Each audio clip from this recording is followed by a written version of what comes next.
Good afternoon. My name is President Zanku Armenian of the Glendale Water and Power Commission. I'd like to begin our meeting by first calling for a roll call, please. Commissioner Zajemian? Present. Chan? Present. Zettler? Present. Yao? Present. President Armenian? Present. Item 2A, approval of the February 6, 2012 meeting minutes.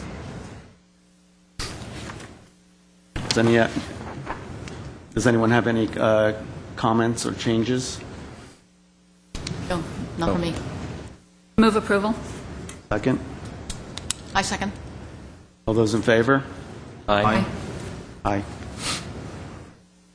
I'm going to propose changing one item around in terms of action items 3 because Commissioner Dentler does have to leave a little bit early and I want to make sure we have a full commission for that item.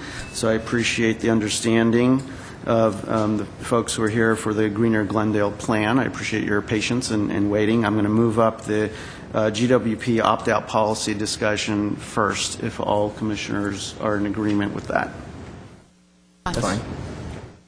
So why don't we start with that? Item 3B, GWP opt-out policy, Ned Basson.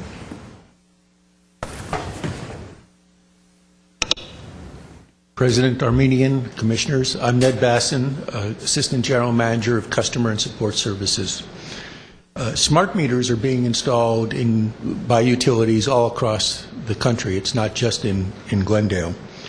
Some small subset of residential customers in various locations in California and other states have indicated a desire not to receive smart meters.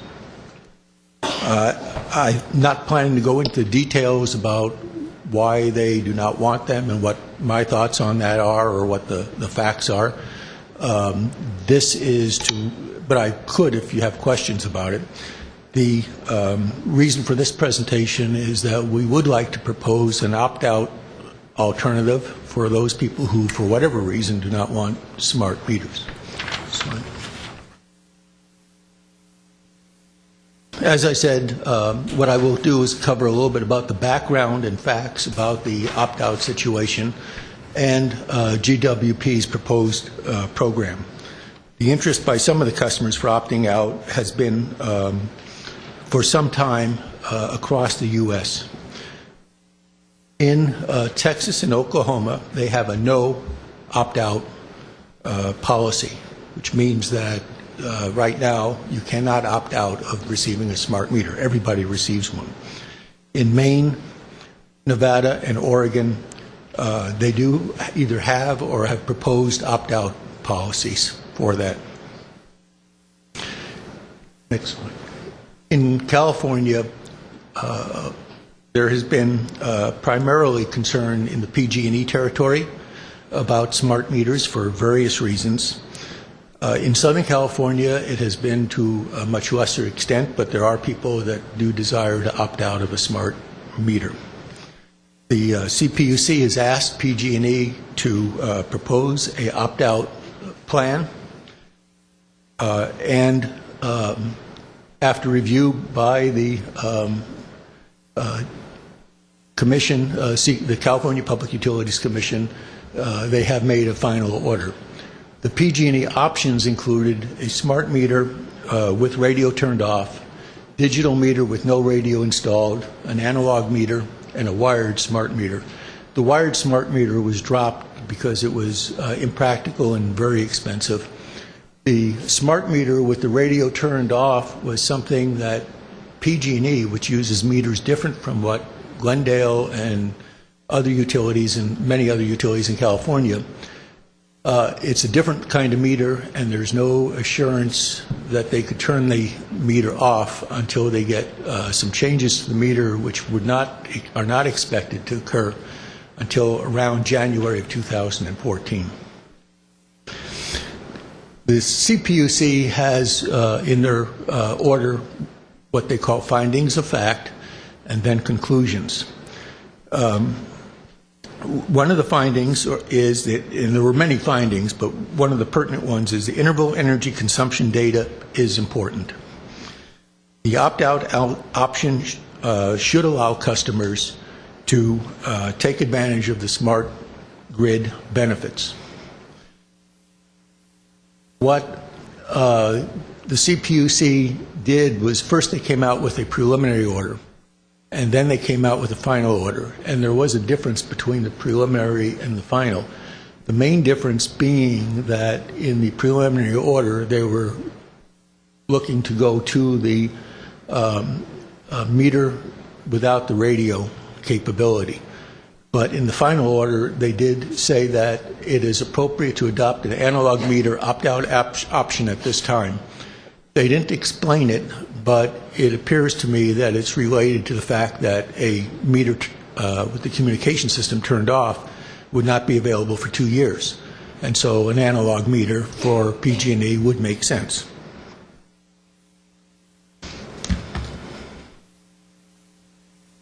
Residential customers, the final order from PG&E, from the CPUC on PG&E is residential customers can opt out for any reason or for no reason. They don't have to explain whether it's interest in privacy or whatever their concern is. The opt-out customers should pay to be in the opt-out program, and that included initial pricing and a cost for reading the meters. PG&E provided cost estimates for exchanging the meters and for the reading, and the CPUC reduced the allowance on that. But the way they did it was they said that PG&E will charge and keep separate books on the actual costs, and at some time in the next couple of years they would come back and evaluate what the real costs were and presumably make an adjustment for that.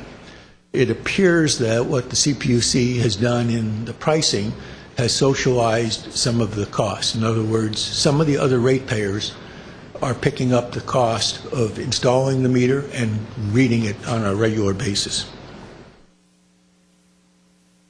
CPUC also has asked Southern Cal Edison and San Diego Gas and Electric to make proposals, and I believe that those will be evaluated and expect either a draft or a final order in the next 60 or so days. That occurred after they had asked PG&E, so that time frame is that it's running behind PG&E's. The GWP opt-out facts are that about 0.15%, and that's less than 150 customers in our 100,000 customer base, have indicated at least some interest in an opt-out program. Although we're not subject to the CPUC rulings, we give strong consideration to CPUC conclusions. And GWP's smart meter system is not the same as PG&E's. Remember, I said that PG&E indicated that they could not turn off the communication system until 2014.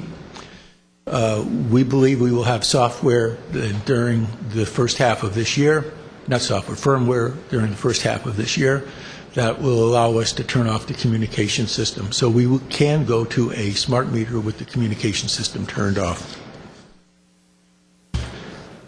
The final order for opt-outs regarding PG&E, and I know that's a lot to read, but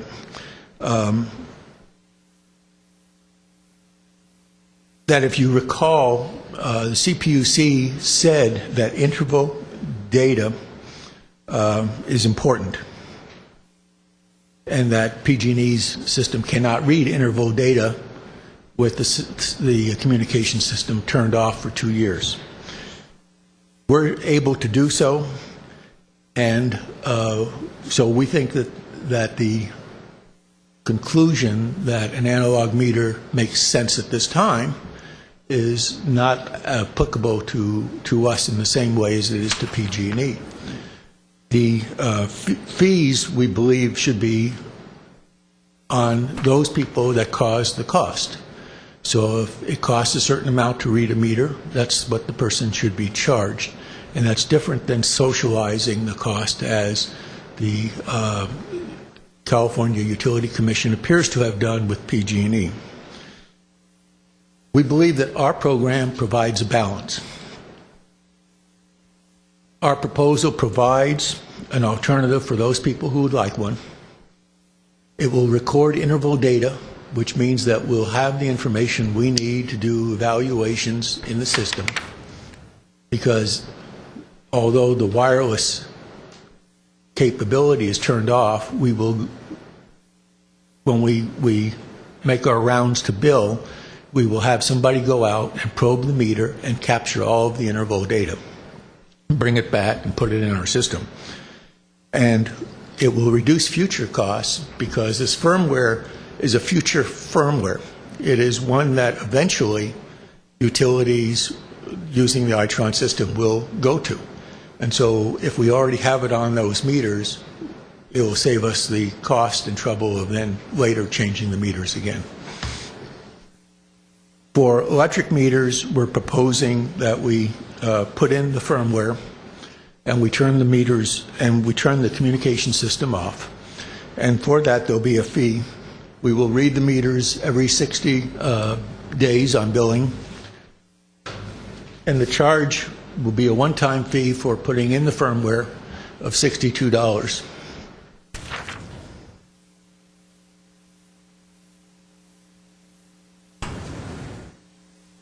And then for reading the meter manually, there'll be a $56 charge. And we've done this estimate of the charge based on a time and motion study where we've actually had somebody travel the distance and read a meter. Smart meters with the special firmware are expected in the next few months. For those meters that currently do not have a smart meter, a fee of $35 per billing period for manually reading the meter will be charged.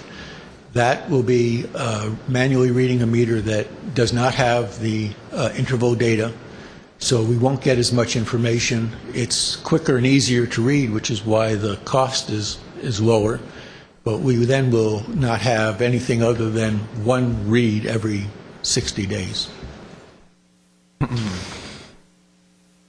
For water meters, we will disable the communication system, which is something that we can do. And again, we will have to go out and read the meters manually. And we're going out to disable the system. There's a $55 charge proposed and a fee of $34 for billing period for reading the meter. There are some conditions that if a customer opts out for both water and electric meters, we can save some cost when we actually go out to read the meters, and so we have proposed some slightly smaller, lower costs for that. Only, next slide. Only the customer may request an opt-out. The unimpeded access to the meter is necessary. If a meter is at a hard-to-read location, or such as inside a building, it will be difficult to read it, and so we will have an additional cost if we have to come back and read the meter a second time. The opt-out is only available to residential customers, and opt-out customers will not be able to receive leak information because we won't have it. We won't have that kind of definitive information. And also, they will not qualify for water leak assistance, which is one of the programs we have for homeowners that have water leaks. Our pricing is competitive with others. If you look at our one-time install, depending upon which meter it is, it's $55 or $62. And if you see, Burbank has proposed $165. PG&E originally proposed $135 for that, and the California Public Utilities Commission has set that as $75. Remember, that is something that is set with the intent that it would be adjusted in the next couple of years based on actual costs. Our meter reading fee, depending upon the meter, will be $35 to $56. Burbank says $21. PG&E originally said $20, and it was reduced by the California Public Utilities Commission to $10. I'm not quite sure in Burbank's case whether that's reading the meter monthly or whether that's a monthly fee and reading it bi-monthly. So that is what we're proposing as far as costs and type of opt-out. In our report to the council, we also, first of all, they have the ability to decide on any kind of opt-out program, but we proposed 3 options. One is no opt-out at all. One is what I've just went through with you today, and another is similar to the CPUCs, which the main difference is that it can be an analog meter, but it would be at our cost, so it would be similar in that respect. It means that we would have to maintain analog meters in inventory. We would have to maintain the equipment and people to maintain those meters, and it also means that we would not have interval data available for certain areas of residence. That's my presentation. And I think what we're looking for is, if you're in agreement with our proposal, to express that to the council. Just to clarify, Mr. Basson, your proposal is the second, which is the opt-out, but with the radio off, not analog meter. That's correct. I have a question. Discussion? Thank you for your presentation. What is interval data and why is it important to our city? All right. Interval data for residential customers is the amount of energy that has been used in the previous 1-hour period. And that provides finite information so that we can establish the level of energy use as a time period. And a simple example of where that could be valuable in the near future is that our system is designed to provide a transformer to provide electricity to a group of homes. Let's say it's 4 or 5 homes. Well, an electric vehicle can use as much electricity as a home. So if a couple of people bought electric vehicles and plugged them in at the same time, we could be overloaded. And how loaded that transformer is depends upon what people have done to their homes and what appliances they have bought over time. We have the interval data. We would be able to analyze changes that occur and when they occur as far as peak or non-peak, and whether that would affect the design of that part of the system and whether or not a transformer might need to be replaced. Thank you. Follow-up question. Given that only 150 people have expressed their opinion about the opt-out program, is that interval data really going to be that relevant when you consider you have the rest of all the users? The interval data for a small number of people is not important for the whole system-wide evaluation.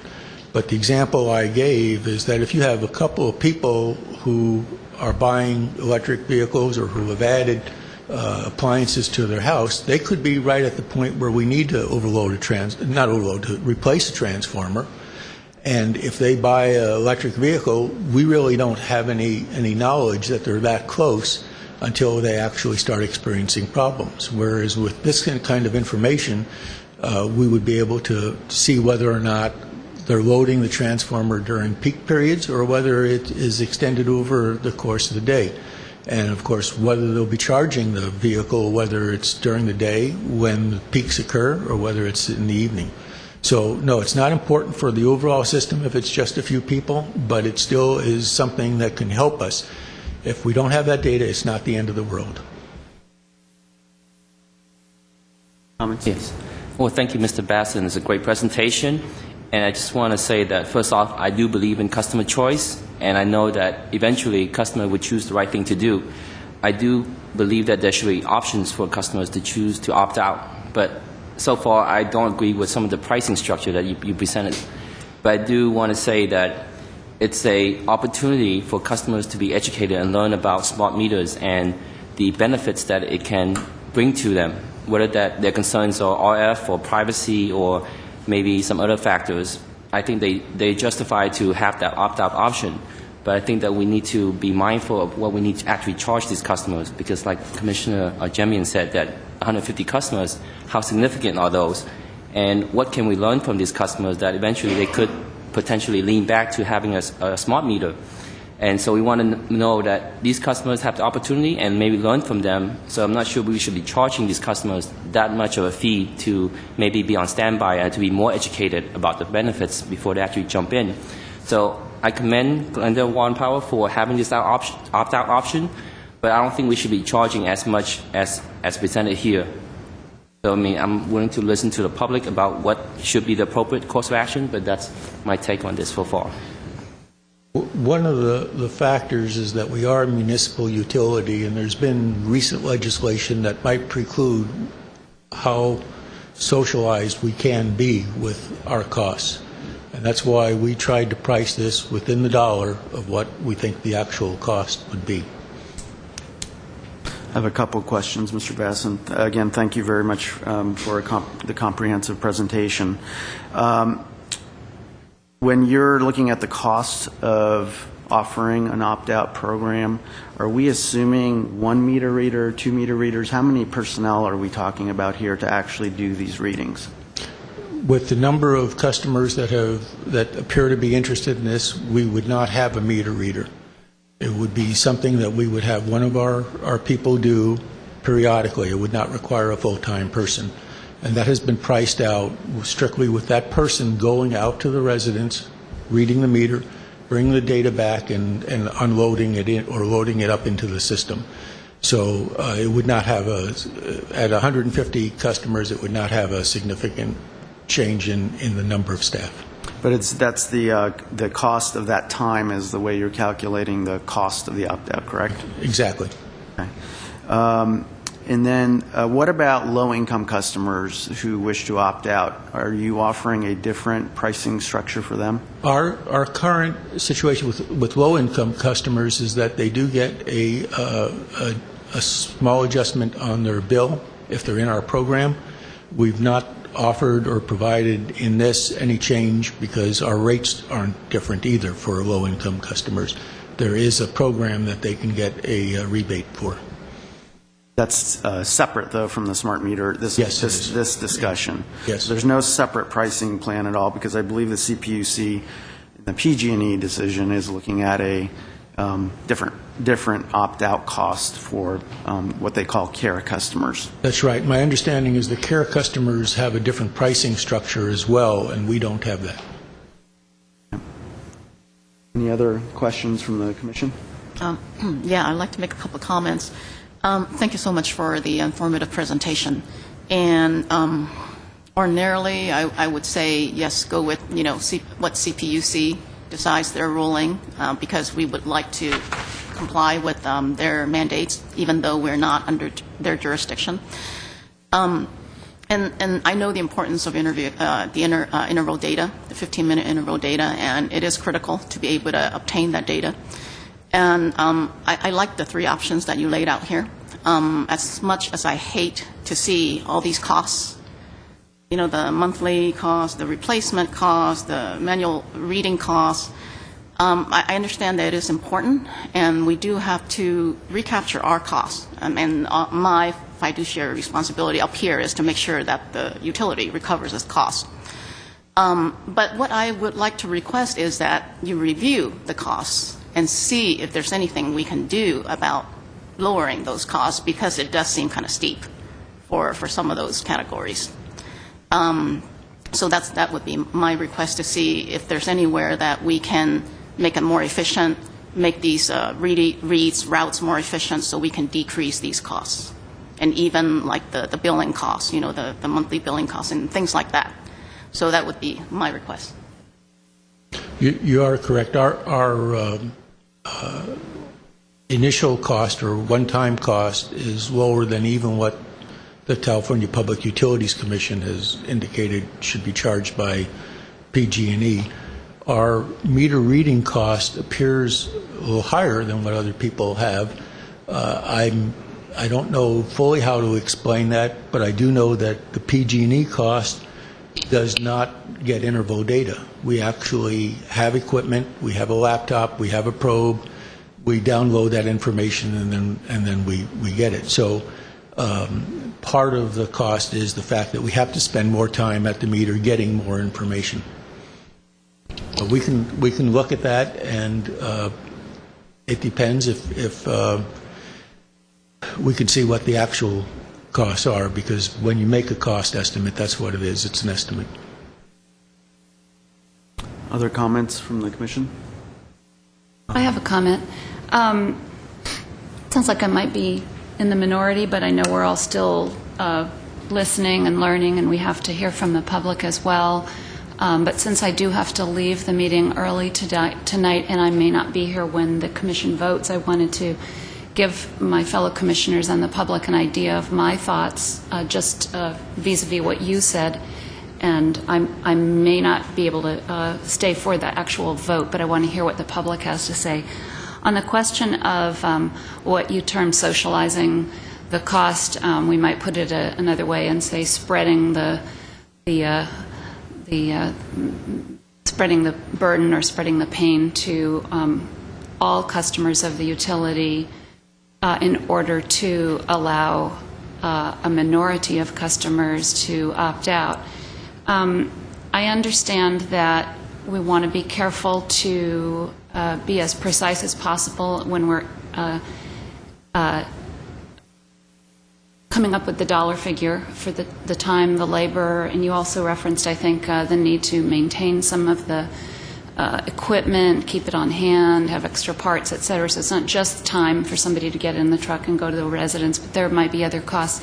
I think that it would be valuable, however today's vote turns out, it would be valuable when you do go before the council. If we're asking the council to adopt any opt-out policy, it might be helpful to the council to have more precise figures, not just a lump sum, but to give the public and the council information as to the breakdown of what went into those figures, so that there can be a allocation for time, for maybe amortization of the equipment, et cetera. So that would have been helpful for me to see that. So I'm just guessing that that might be helpful for the city in figuring out a more precise dollar amount to charge. Now, on the question of spreading the pain or socializing the costs, I think that that's a legitimate concern. I think that when a utility has taken advantage of cutting-edge technology, has made an investment of time, of research, has adopted something for the benefit of the larger community, that it is unfair to ask the majority, the vast majority, to in any sense significantly subsidize those who disagree with utilization of cutting-edge technologies. So I think that there's actually an argument to be made that we want to be not only precise with the dollar figure that's finally adopted, if one is adopted for an opt-out, but that we make sure that the majority interests are protected in being able to utilize in a cost-effective way as possible the technology. So with that in mind, I come at this from the perspective of wondering whether there isn't an overall value to the entire community, including the majority. There's a value, and I think you are getting at this, there's some value to be placed on public education and on bringing people forward gradually, addressing their concerns, ensuring that the public buys in to new technologies, and understanding, I think the majority of consumers and staff should understand that new technologies are sometimes frightening or mysterious, or not everyone is going to embrace new technologies at the same time, on the same timetable, if ever. So I think to some extent subsidizing, or what you called socializing, those costs might be legitimate from that perspective, that those of us who embrace this technology should consider the cost of bringing the rest of our neighbors on board, or if they are absolutely intransigently opposed, some perhaps some subsidy to those who absolutely refuse to adopt this technology. For right now, perhaps that is worth our community, our utility, subsidizing that up to a point and for a specific period of time. Now, it can go overboard and get to a ridiculous point where you have, say, an entire community not having a sewer system because people cling to they like their septic tanks, or so we don't want to go overboard and be Luddites about all sorts of change in provision of public utilities. But I would favor a more precise breakdown of the numbers, and I would favor some policy that recognizes that we may have an overall community-wide benefit in a more go-slow approach. Those will be my comments in case I don't get to stay for the vote. Thank you. Thank you, Commissioner Dentler. I have some comments too, but I'm going to reserve them to the end because I do want to hear from the public first.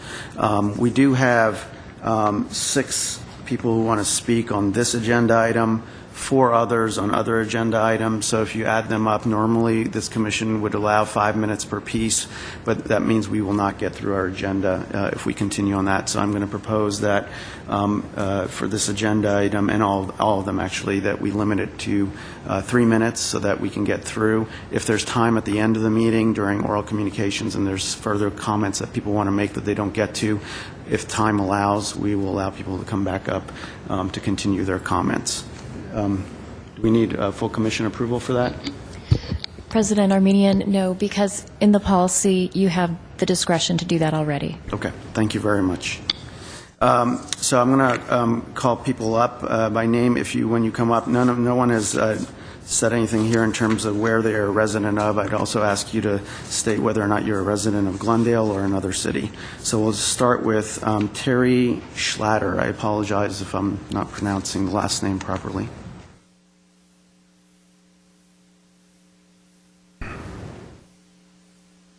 Got the name pretty close, Schlatter. Schlatter, thank you.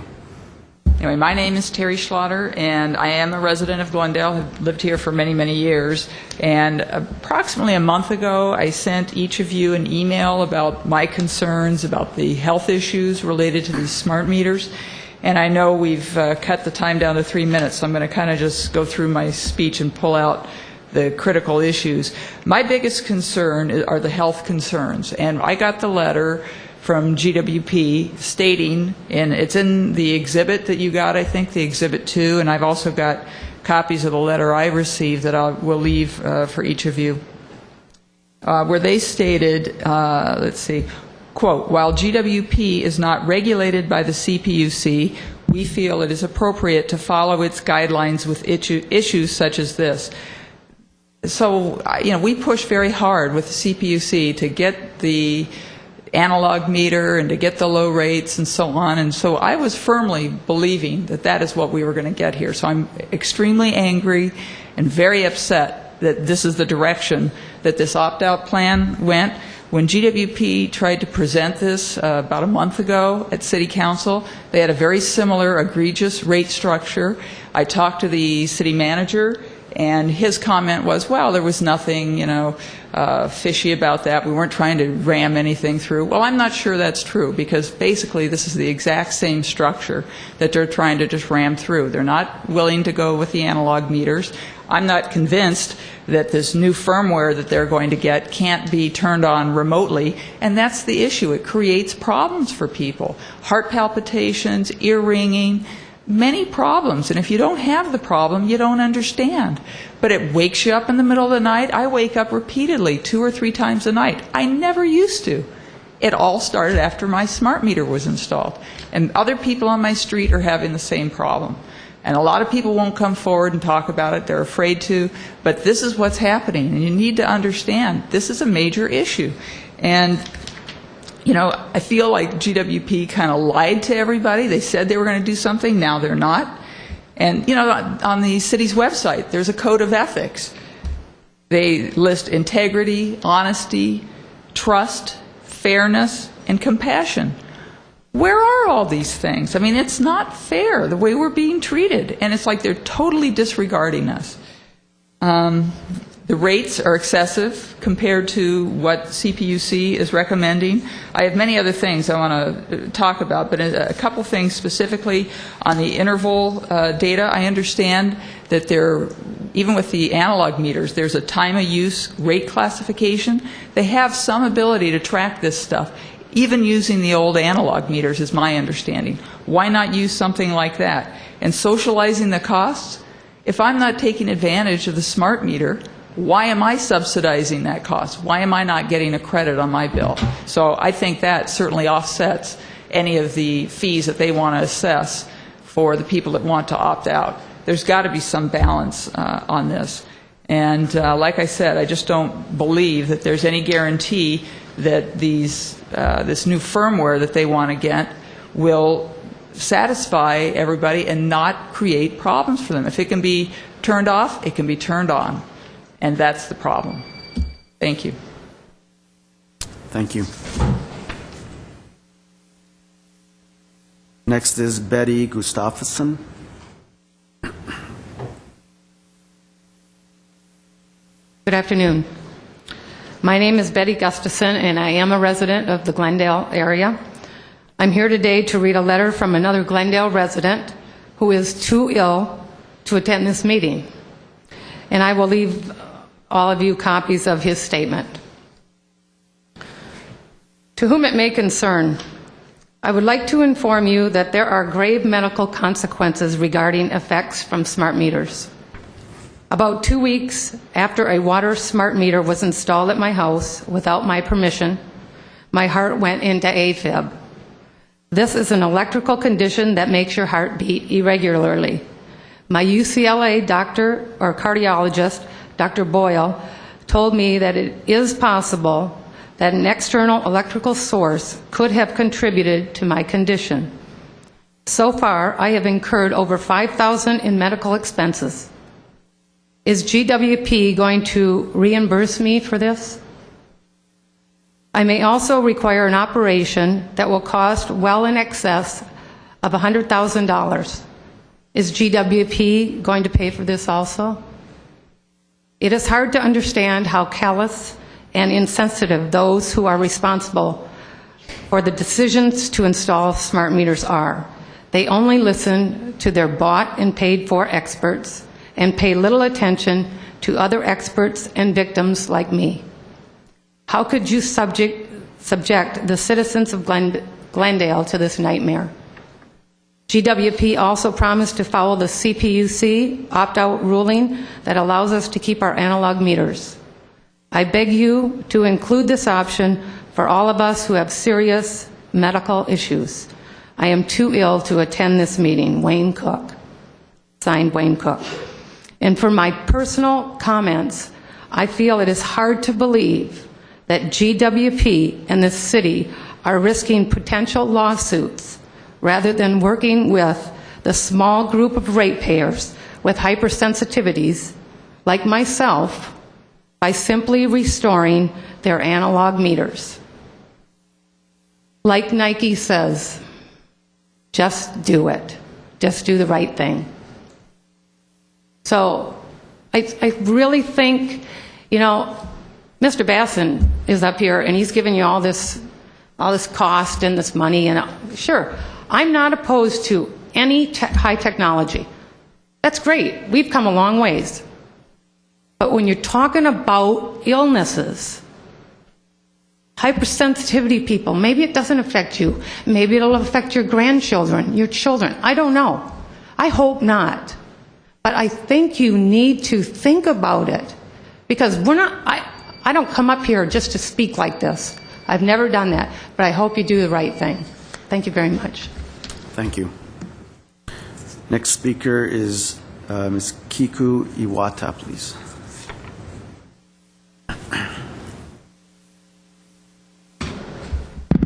I'm Kiku Iwata, and I'm a Burbank resident. I'm a member of Burbank Action, and I'm here because we're brothers and sisters in this, Burbank and Glendale residents. A lot of these folks here that are talking, they're my friends.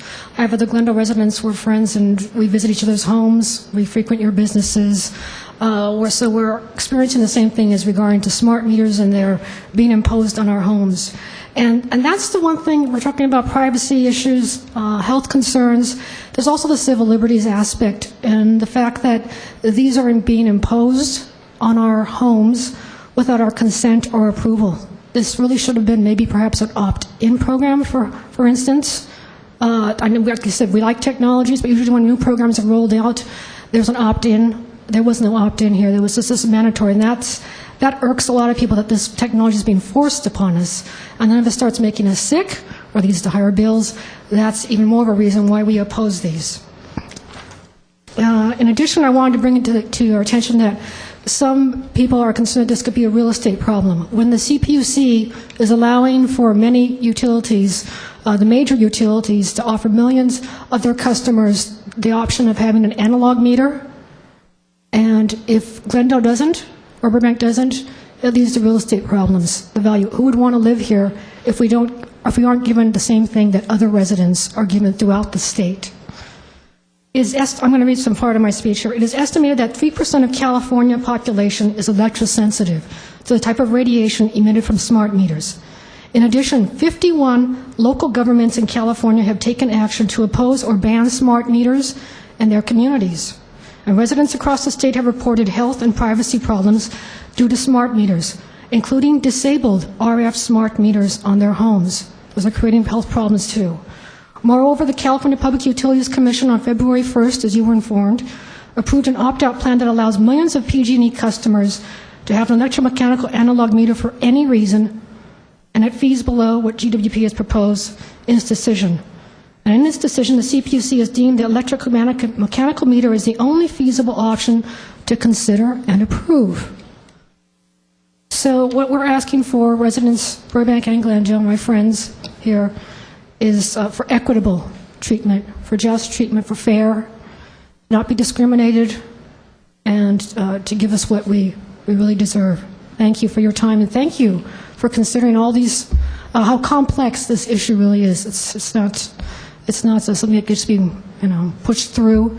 They're taking your time, and maybe I can encourage you not to rush through and approve the current plan that they have for you today, and to continue to ask more questions and to get more answers before you can put your stamp on and say, yes, we're comfortable with this.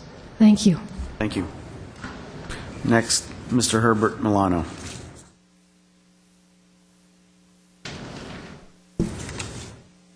Mr. Armenian, Chair of the GWP Commission, Commissioners and staff, my name is Herbert Milano. I am a resident of Los Angeles.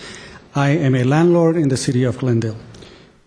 I hope I don't have to move to Glendale in order to come to speak before you. I think that will be the ultimate, even though we are now currently looking for property to come back to live in Glendale. I want to state the first thing. I personally have no problems with electromagnetic waves. None in my family have that kind of issue. I deal with electronics all the time. I'm in the computer business. So I have no qualms that are personal with regard to this, but I do have something that maybe merit your consideration. Smart meter initiatives are not a new technology in the United States. They've been around for quite a few years. And the objections that we have experienced throughout the United States from other communities were evident well before the city started with this process, which means that the Glendale Water and Power and those individuals who were advocating for it should have done their due diligence on this issue, not have this issue come to you after the technology is installed. And because the city decided to install the smart meters when it had absolutely no financial justification for doing it, when we had the infrastructure of the city's Glendale Water and Power, electrical and water, in such a state of disrepair, it had no business doing it. It could have very well waited until it got a better assessment of how this would impact the overall ratepayers of the city. But when we look at individuals that come before you with their personal problems that they personally are experiencing, who are you to judge that what they feel is simply a lack of knowledge and a misperception of what it is? I'm a firm believer that every city manager in that kind of position, middle managers and so on, should have a solid background in statistics. Look, we're talking about 150 people, our population of 200,000. We're more than 3 standard deviations out if you were to do any kind of basic statistical distribution. This is to be expected. We have a continual experience throughout our lives in seeing that things that we thought a few years ago were safe, they're no longer safe. That aspirin was safe until a few years ago we found out there are issues with it. That DDT was safe, we found out later on that it wasn't. How are you to know and to make a judgment to say that what some individuals come here and report to you, that we have to basically discount it to their ignorance?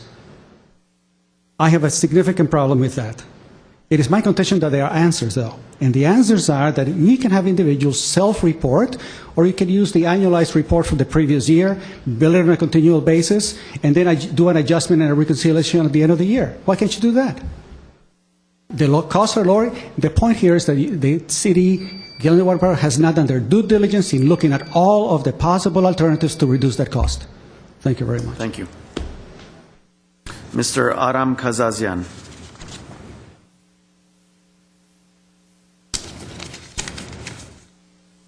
Good afternoon. My name is Aram Kazazian, Glendale. By the way, Public Utilities Commission last Thursday night gave me 10 minutes to speak when I brought some issues up instead of 3 minutes, so I hope you'll do the same.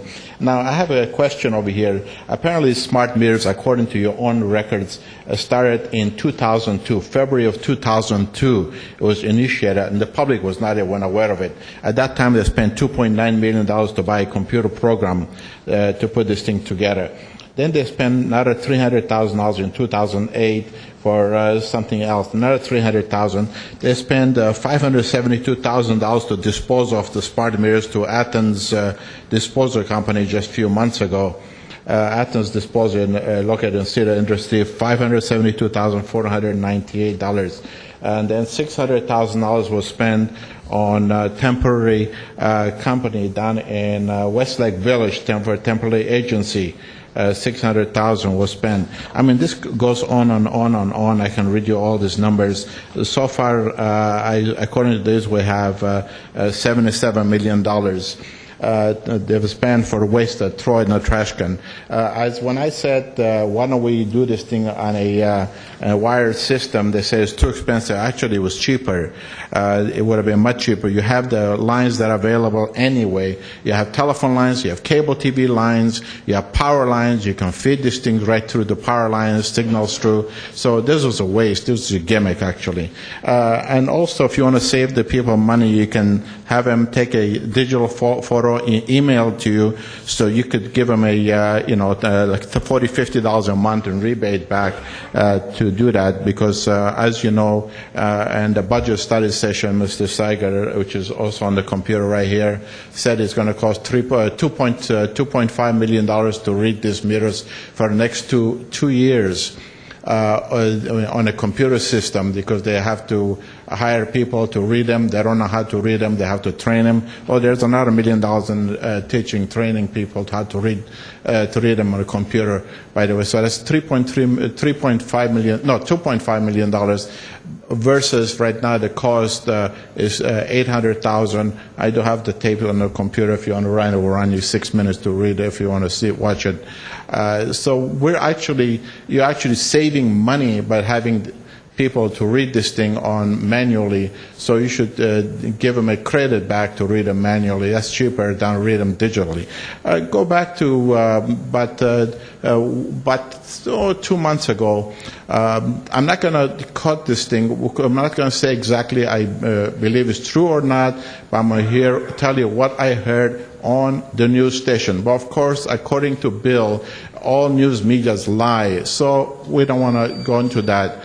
This is Kaiser Permanente, this spokesman said that the children born to pregnant women that live next to that affects my hearing aid. Please stop that. It's really bad. It said the children born to pregnant women that live next to smart meters will be subjected to early stages of cancer. Those children will be contracting early stages of cancer. So I asked about 3 weeks ago for the city to look into that, and I don't think nothing has been done. But I would like to look at that, check into that. That was from the Kaiser Permanente spokesman that said that. So we need to go back and see that what's going on there. So I appreciate it very much. Thank you very much. Thank you, Mr. Kazazian. Finally, Tony Passarella.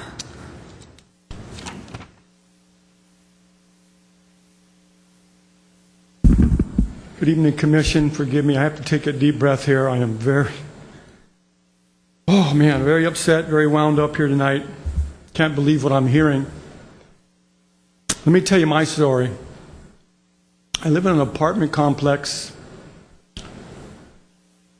of five apartments. And midsummer, when these smart meters went in, I was unable to sleep in my bedroom. The meters, a cluster of them, about 6 meters, are, I would say, 10 to 15 feet from where my head would be in my bed. So I would lay down and sleep for about 2 hours, wake up, unable to go back to sleep. So I've been sleeping on my sofa in the living room, which is a considerable distance further away, for the last 8 months. And I'll have you know that Thursday afternoon, I literally had to drag myself into the chiropractor's office and lay there and with ultrasound treatments and ice treatments and adjustments because my sofa is not good on my back. I've been in 4 rear-end car accidents. So I'm totally being, my life is being turned upside down. And as far as this cost breakdown here, my utility bill has gone up 40%. And when I presented that to the council, Mr. Najarian scoffed at that. I brought the bill, and he basically scoffed at it. And I'm not the only one. Bills are going up for everybody. I see absolutely no discernible benefits to the public in regards to these meters. I'm all about technology. If it improves somebody's life, if it's cost-effective and expedient, but in this case, the smart meters have no discernible benefits whatsoever, in my opinion, to the public. The only benefits are to the utilities, which is creating a larger revenue stream, and now we're being forced, those people that are sick like me, we're being forced to pay to opt out. Well, I never opted in the first place. So why should I be forced to opt out and pay, what was it, I added it up, one time, $56, that's $9,300. And the gentleman, the presenter said, we only needed 1 meter reader? I mean, where's that? I mean, how much are they paying that meter reader? And it's in the billing cycle, $8,400? I'm talking about times 150, the people that want to opt out. There's another $8,400. So there's almost 20 grand for 1 meter reader? I mean, this doesn't make any sense to me. No how, no way. So, please, and as far as I think it was Ms. Dentler that said that the public needs to be more informed and more educated.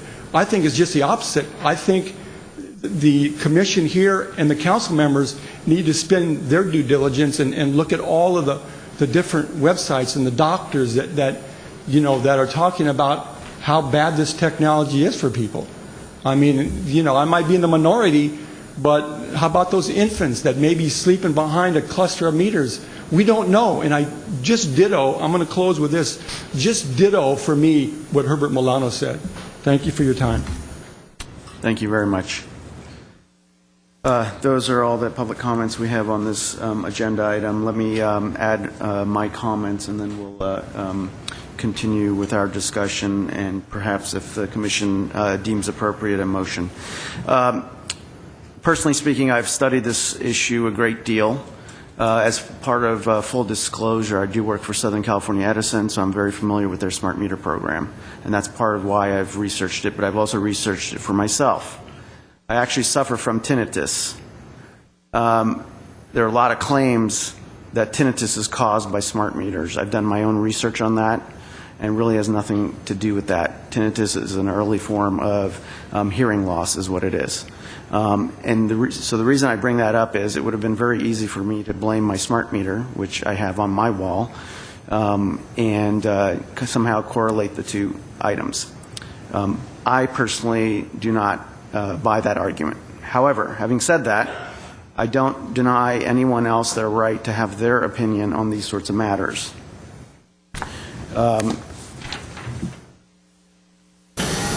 I do believe in customer choice. I do believe customers need to have choice. And in a utility environment, providing choice is often difficult because utilities aren't in a competitive environment, they are in a monopoly environment. But that's because we can't have multiple utilities, otherwise we'd never be able to afford having multiple competitors in this sort of service. I believe that there's a certain threshold that you have to cross. I don't have a specific number in mind, but you do have a threshold you cross before you spread costs across all customers in terms of a cost-benefit analysis. In this particular case, the number of customers who have at least initially expressed the desire to participate in an opt-out program is very, very small for Glendale.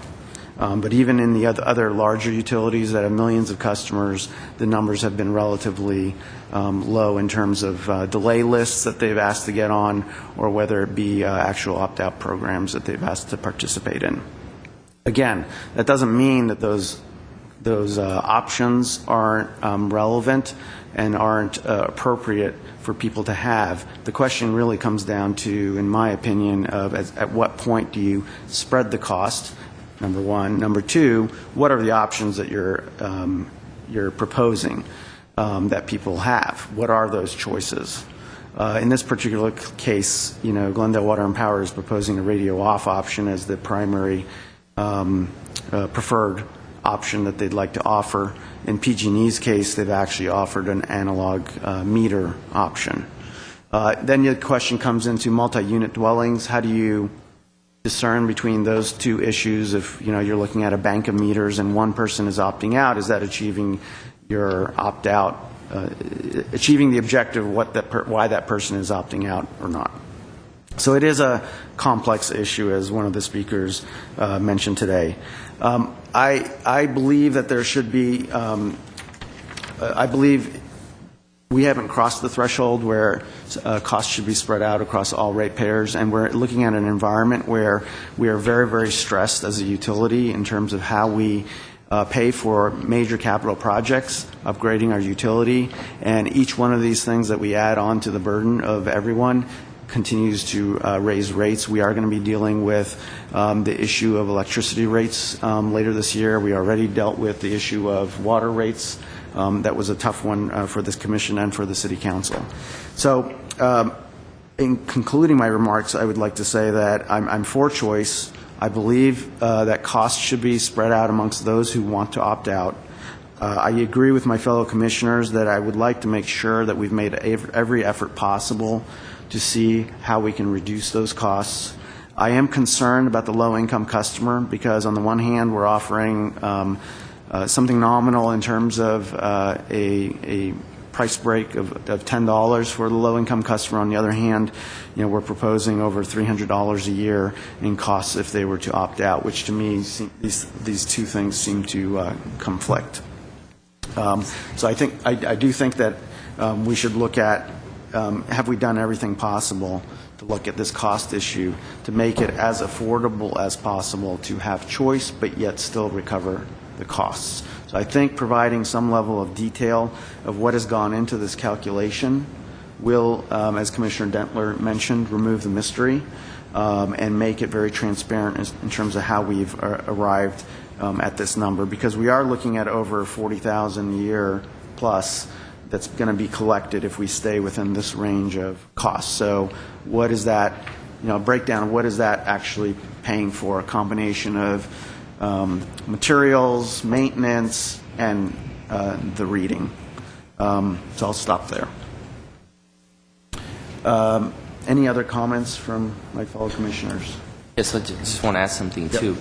Well, I appreciate all the public comments, and my intention about customer choice is not to say that eventually all customers will lean towards what they would normally choose the right thing to do, which is to choose a smart meter.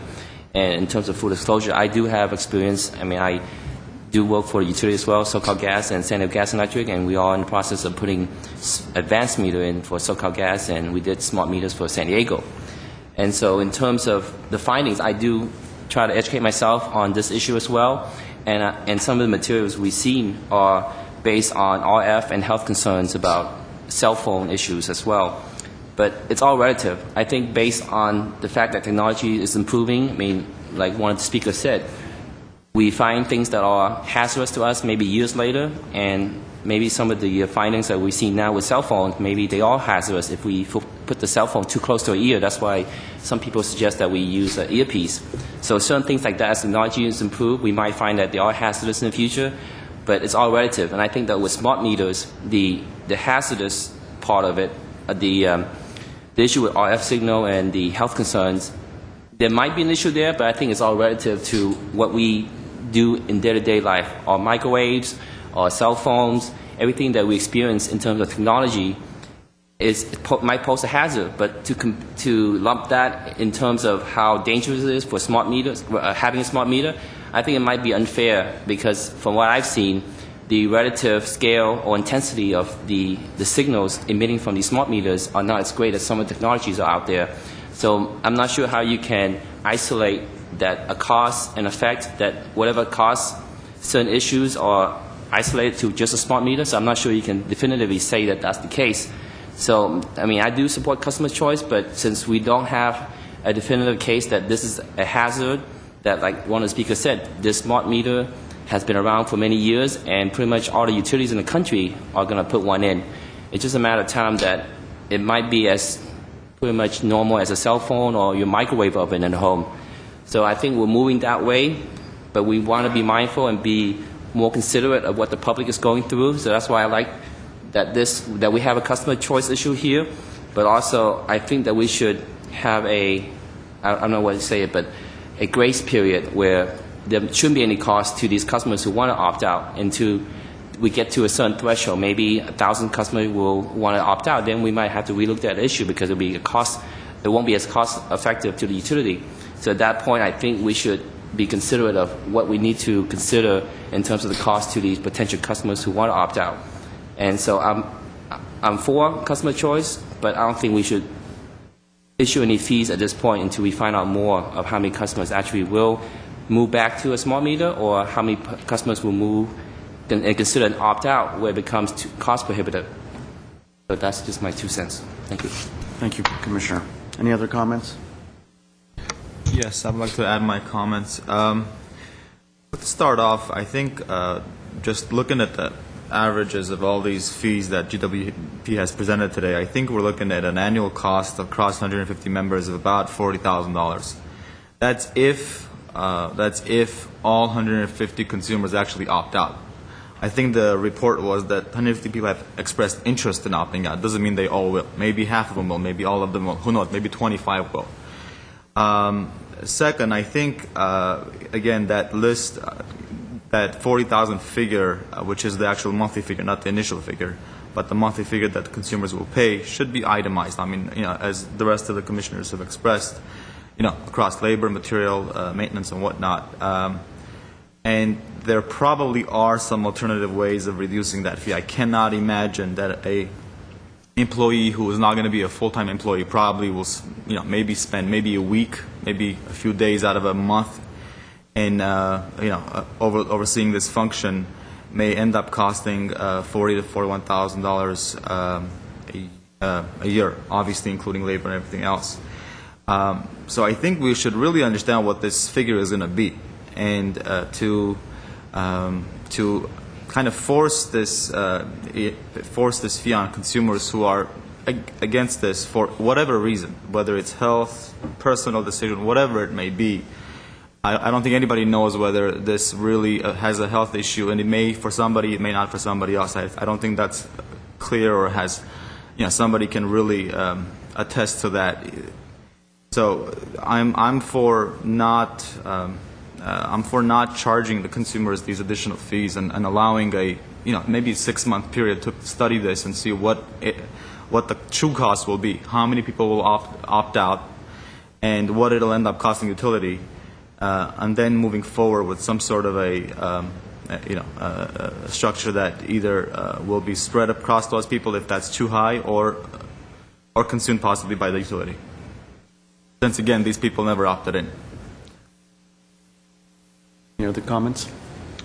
I'd like to make one comment, and that is I'd have to respectfully disagree with my fellow commissioners in terms of not charging a fee, because I do think that going back to charging a fee will be much more difficult in the future. I think, whatever estimate they make of the cost is obviously going to be just that, an estimate, because we won't know how many people will actually go through with their initial interest of opting out once they do their own cost-benefit analysis of the costs of having that, of making that choice, just like you would make the choice for anything else that you want to purchase. And at some point in future budgets, you'll have to look at what the take rate is, sign-up rate is, and do some sort of balancing of those costs should they all of a sudden exceed and the numbers go up. But I think some nominal guess based on the data we have of how many people have expressed interest, I think we ought to have some sort of cost associated with that, because it's such a small number of customers asking for it. Just like, you can't opt out a lot of things in your utility. You can't opt out where your pole is going to be. You may not like it where it is, but you can't tell the utility this is not where you're not going to put your pole here, and 10 customers on this block don't want that pole there.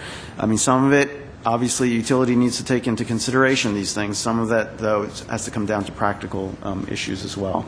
So I do believe in choice, but I just don't believe in not doing some sort of cost associated with it. However, I am in favor of taking a close look at this to say, have we done everything possible to make the choice as affordable as possible? In other words, a least barrier of entry approach, not let's raise the price so that there's a high barrier of entry. And I'm not saying that's what management has done. I'm just saying that we need to kind of weigh those options. Do we, as a commission, is there anyone that wants to make a motion on this issue? Well, can I clarify about the motion? Yeah. It seems like, I'm not sure the public see, we have 3 options here. One is no opt-out option. The other 2 are opt-out options with costs. But I don't see a 4th one where we just discussed was an opt-out option without costs. Can we amend the motion to include that and then discuss which options we choose?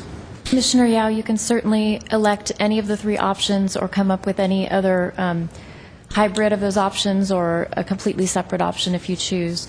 Related, though, to the issue of costs, I do want to caution this commission that there are some legal hurdles to not charging a cost for a service that's provided and imposing that cost on other ratepayers. There could be implications under Prop 218, Prop 26, as well as a gift of public funds issue. So just be mindful that there are some potential legal hurdles to that. I'm not sure if I understand it, because I agree with some of the speakers saying that they didn't get a chance to opt in. So the cost benefits that the general ratepayer has with a smart meter, those benefits can shift to those people who opt out. And so potentially there could be a balance of the benefits rather than having the opt-out customers paying more than their fair share. I think they should be equally benefiting because they're not opting into the benefits that the utility would have if they were to have a smart meter. Well, you could certainly you have costs associated with running a smart meter program, and you have costs associated with running, whether it's an analog or a radio turned off program. But if you're running 2 concurrent systems, and if a majority of your system is running in one fashion, it is a cost to the utility to maintain a small subset of a former system. And to share that cost with the remainder of the ratepayers is a cost shift, in my opinion. I think there's some disagreement there too, but I'm willing to vote a certain way and maybe be convinced if there should be a cost, but at this point, I don't. So, I mean, GWP management has put forth in front of us 3 options, but we aren't bound to any of these, or we could take one and we can add language, whichever way, or we can come up with completely our own version of this if we want to. It sounds like there are 2 of us here who believe that we should charge, and we are requesting that the numbers to be looked at again.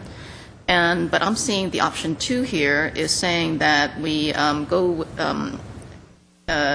will be charged the opt-out program fees as set forth in the concurrently considered schedule. So the number 2 option, which is what GWP recommends, that option will approve the fees that we have been seeing. So now, but we are requesting that the fees to be looked at. Now, I understand this is going to go to council March March 6th, tomorrow. So how do you want to handle this? We can go for option 2 with additional language, revisiting the fees. And then from there, I mean, it's really City Council's prerogative to make decisions on those issues anyway. Right. It could just be an expression of this commission's Right. desire that the fees be looked at more closely and see what could be done to reduce those fees and leave it at that. And Right. really, And it's up to them. City Council would take it from there. I assume this would be presented to City Council tomorrow in terms of expressing the commission's opinion on the matter, even though it might differ from what you might propose tomorrow. What I would add is, and I think my main point about the fees was that I don't really think we know what the fees are. So to approve any fee where we're guesstimating it's going to cost the consumer $45 every 2 months does not make sense to me. If I was to look at any of these, I would add the language of saying that fees would be decided somewhat 3 months or 6 months later. I'm just proposing a delay in the computation of the fees, so we actually know how many people opted out and what those fees are. If we're going to charge people $45 because we're assuming 150 will opt out, and and somehow those figures change, or if we figure out another way of minimizing those costs, are we going to refund these consumers? That's probably going to be very hard to do as well. So I'm merely proposing, delaying and understanding what these actual costs are going to be over the next few months before deciding on any kind of cost structure.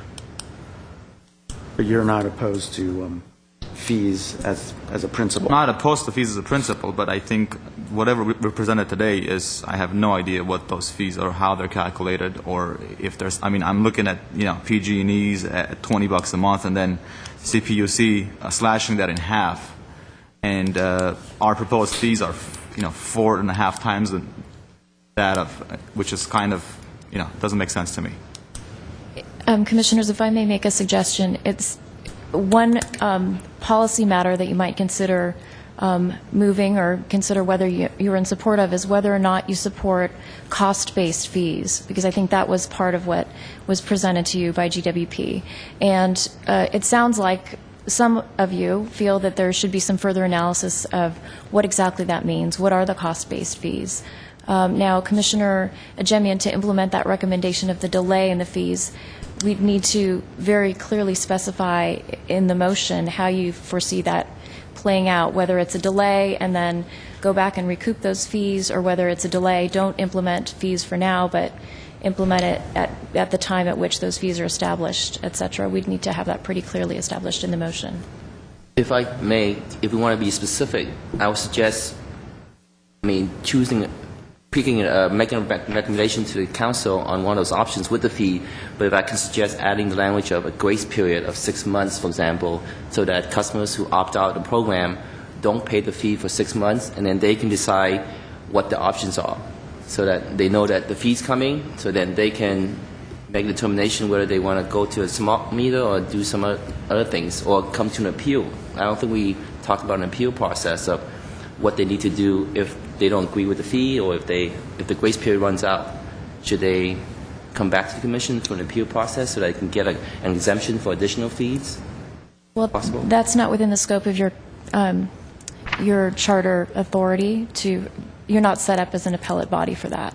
So that would be something that we could visit and decide if that's something that the council wants to add to your authority, but that's not currently something. That's not how you're structured right now. For this specific issue, but I thought we were the body to hear appeals for water rates or electric rates, or for issues. Specific types of appeals come to you related to electric and water theft, for example, but not generally regarding fees. No. So that's why I'm opening for discussion. What options do customers have in terms of an appeal process if they don't agree with the fee structure, or that if we do implement a 6-month grace period, how do they get additional exemptions moving forward after 6 months? Exemptions based on what? Like if they can't afford it, or that they think that there's some extraneous circumstances where the city council should consider the variance, for example, for another 6 months, so that they can stay where they are, maybe find alternative housing if they don't agree with the smart meter? Well, if they disagree with the fees, let's say that City Council implements some fees when it adopts this, members of the public would have a period of time during which they could appeal the ruling of the City Council. But as far as when they get their bill, I guess they could file a protest, but I don't think that it would be a valid protest if it's a fee that's been enacted already. So that really is their mechanism now, is to challenge the City Council's determination if, in fact, the City Council were to adopt fees. I mean, I also think that this is no different than if their bill was a certain amount and they disagreed with it, there's a process by which they would challenge that bill, but either through GWP directly or ultimately wherever they want to take it. So, I mean, I'm not so concerned about the appeals process because, I don't think it's what I'm saying is I don't think it's our job to determine how you challenge a decision, because ultimately the binding decision is going to be a City Council decision, not this Commission's decision. But I thought the compromise, if we were to adopt the fee, is to have a grace period, and then within the grace period, then the next step would be what happens if the grace period expires and now the customer is forced to pay a fee. So that's just an initial compromise. Let's say let's continue with the fee and make a recommendation, but with certain grace period put in place. Well, this is just personally speaking. I mean, I'm willing to entertain your idea of a grace period, though I don't quite agree with it. But in the interest of moving something forward, I would like to have some sort of recommendation for City Council tonight. I don't think we have to sit here and decide fees or costs. I think it needs to be a general kind of consensus of the Commission as to A, whether or not we need to address one. A, do we agree with putting forth some sort of opt-out option for customers?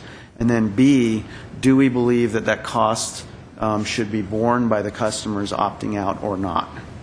And I mean, if you wanted to go further, we could entertain, analog meters and that sort of thing. But I didn't hear any of that discussion here. So I'm just trying to bring us to some sort of common ground in terms of what I did here, which is really those two issues. The add-on to the cost issue is your idea, Commissioner Yao, of potentially allowing a grace period, before those fees actually were to start being charged. But you're not necessarily opposed to there being a fee. Did I represent it fairly? Right? I do have another idea in discussing the fees now. Okay. I agree that we can move forward with accepting option 2 if all of us feel that way, and then also stating that only the people that are opting out will be paying the fees. Okay, not socialized. I don't agree with that concept. Now the third one with the pricing, I would be okay with moving option 2 as is today with the current rates. I would be okay with that, provided in 6 months, we relook at the actual costs that actually incurred in 6 months, and then at that point readjust. Go down if we find out that it's too high, and actually work it out at that point. So if that's the case, then we can move forward with option 2 with that additional language. I would be okay with that. I don't know if the rest of you are not. I think, again, it's making it more complicated. I agree with... We're not refunding, but we're readjusting. Right. I would propose, why not for that 6th period adopt CPUC's fees? Since somebody has actually gone through it and measured it, and they've done more, instead of charging GWP's fees. So I think it makes the issue more complicated. I would agree with Commissioner Armenian's comment of let's just put something that we all agree on, which is that we want an opt-out for people, that they should bear the cost, but at the same time that GWP should do whatever it can to minimize those costs. I would ask a question: why not for these individuals? Is there a problem if we read the meters every quarter or twice a year and just charge them their average fees for the previous years? I mean, we can minimize this cost in many different ways.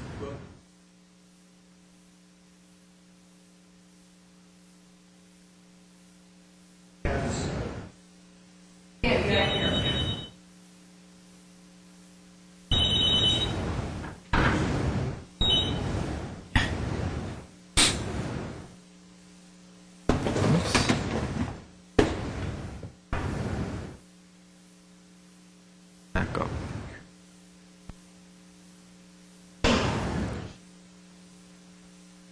For those watching at home, we're adjusting the mics at the lectern, so give us a moment, please.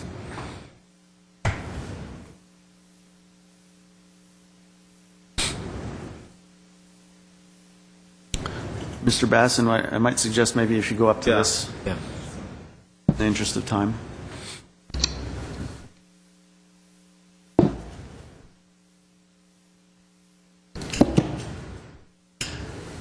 To Commissioner Chan's point, the initial cost is changing out the meter, and that is pretty well established, and it's independent of how many people sign up, because we're not going to be able to do that in mass. The actual reading could be affected by how many people actually sign up and whether or not we're able to develop a route which saves some of the time. So there is a possibility that over time the cost for reading the meters may come down. That is an estimate, and I had to make some estimates as to how many meters would be read and the time to get to each meter. But the installation of the meter, the first cost, is pretty well established. Yeah. And the range is much smaller. We can see that. Pardon? The range of the cost is much smaller, so it's more of a finite number. Yes. But again, is there a... Let me tell you, the range deals with whether it's a water meter or an electric meter, not that it's an estimate and somewhere's in that range. But is there an issue of checking these meters every quarter or twice a year and charging the consumers their previous year's costs they've incurred? Is there a significant issue with that? The billing would need to be done every 2 months. Otherwise, we could be going for a longer period before people actually get to see their bills. So it would be desirous to read the meters every 2 months, not less often. Well, I think we bill them every 2 months based on their previous year's estimated costs, but we've verified or shored up every 6 months or so, which would reduce the cost technically by at least 1/4 to 1/5. 50%, which is a significant cost to these individuals. I think we'd need to amend our code to do that, for one thing. And I think we're losing the focus here. Yeah, I agree. Because if we get, in theory, if you got 10,000 people to opt out, they'd all have the ability to just get billed on an estimated basis, and that's not what we're here to discuss. So again, I'd like to bring us back to providing an opt-out option, a cost-based opt-out option, and the cost would be borne by the customers who decide to opt out. Do we generally have consensus around that? But do you want to add language?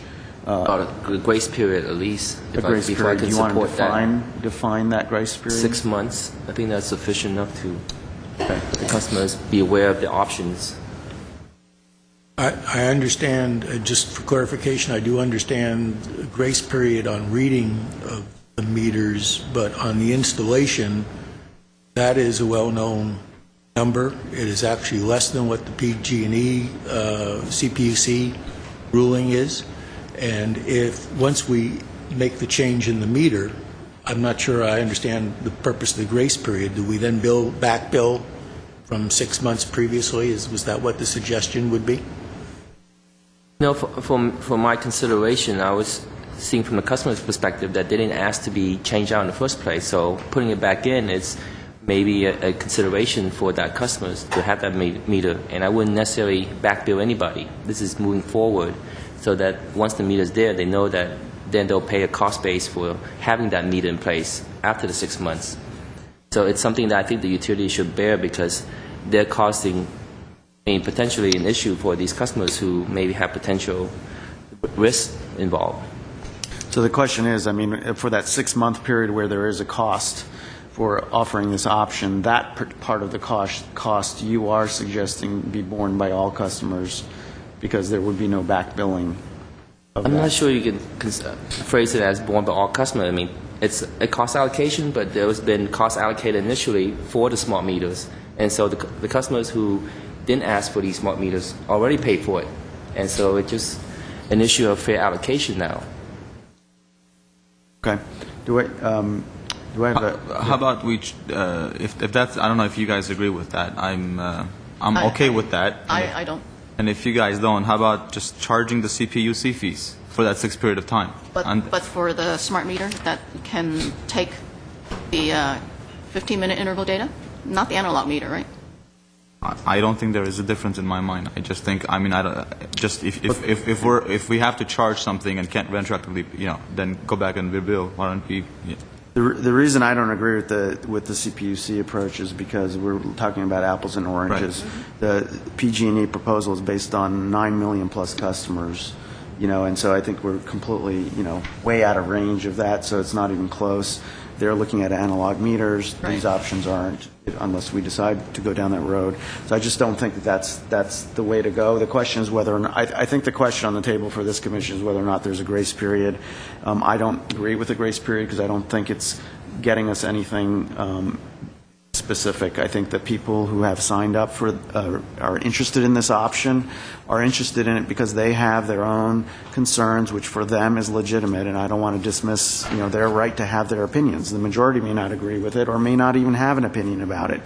But the reality is the point is to give people an option and move on from there. Now, my bigger concern is that this cost of having this option is high, and so I want to ensure that we've done everything possible to really try our hardest to reduce those costs if there's anywhere to reduce it.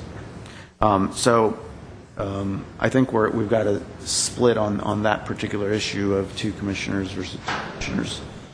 I think based on Commissioner Dentler just left some notes before she left, and she was actually in favor of option 1, but would also go along with option 2 of these, which is the cost-based approach for what it's worth.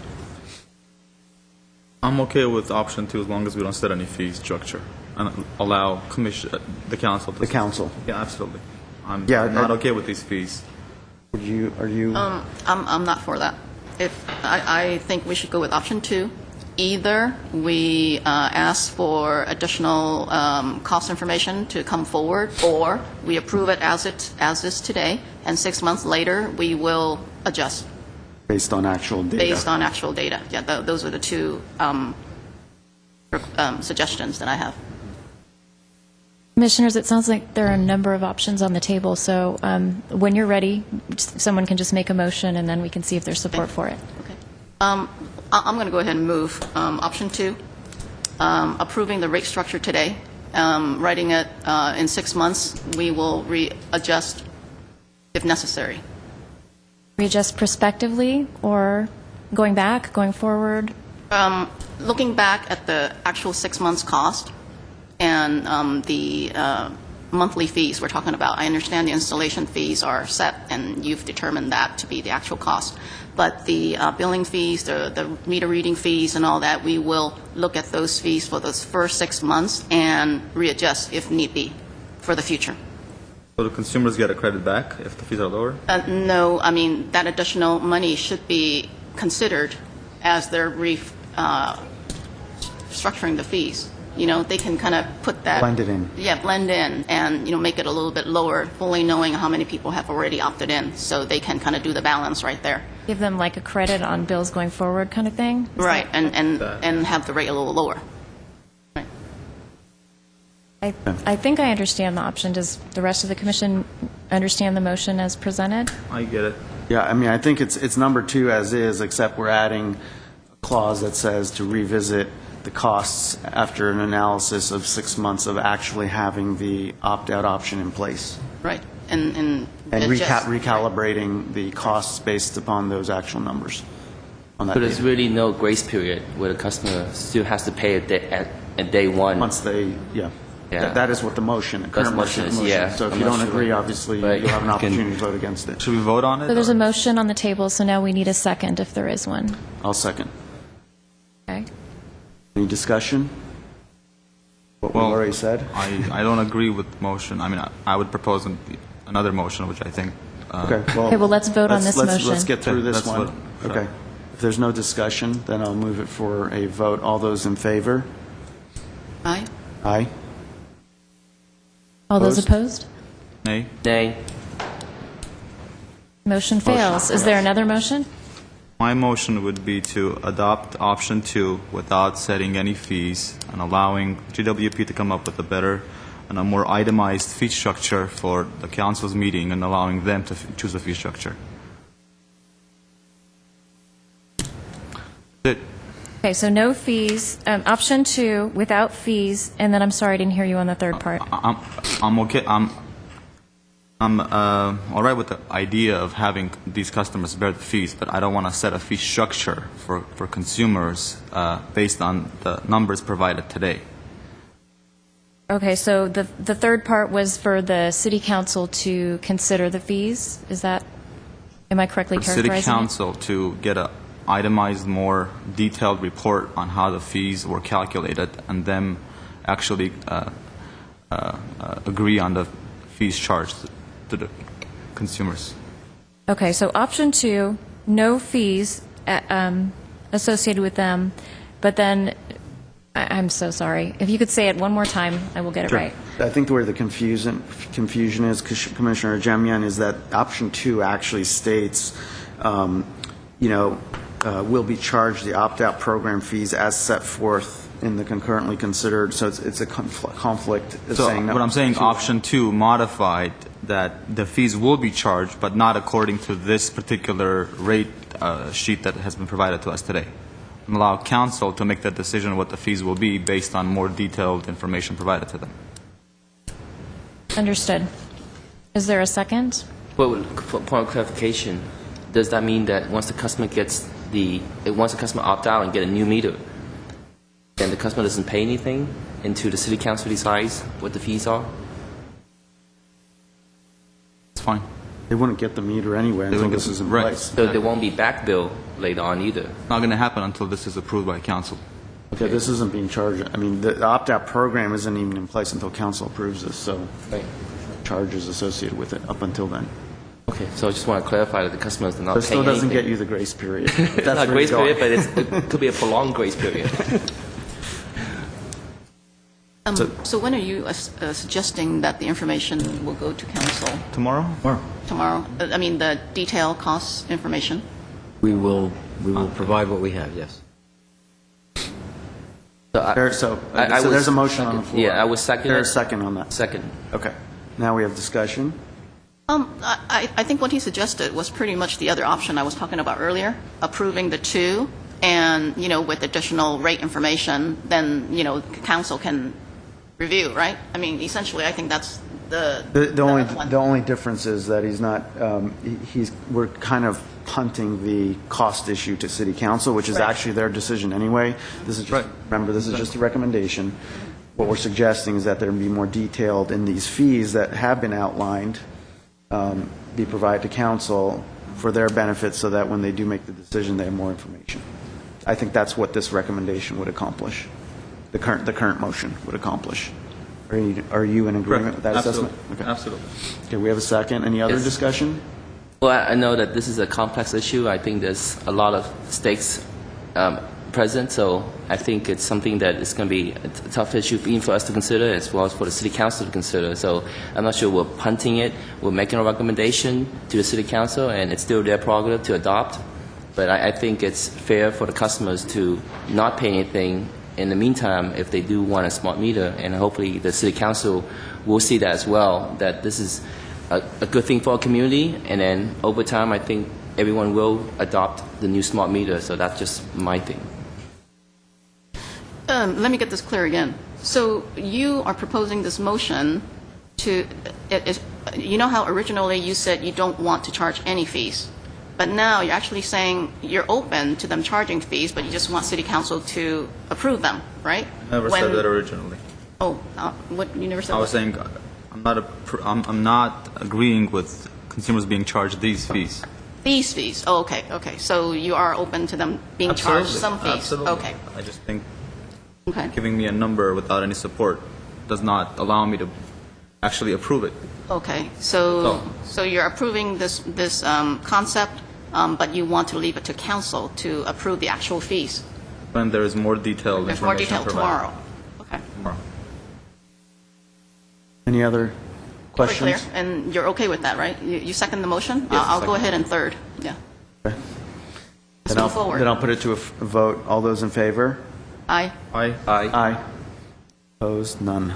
Motion passes. Motion passes.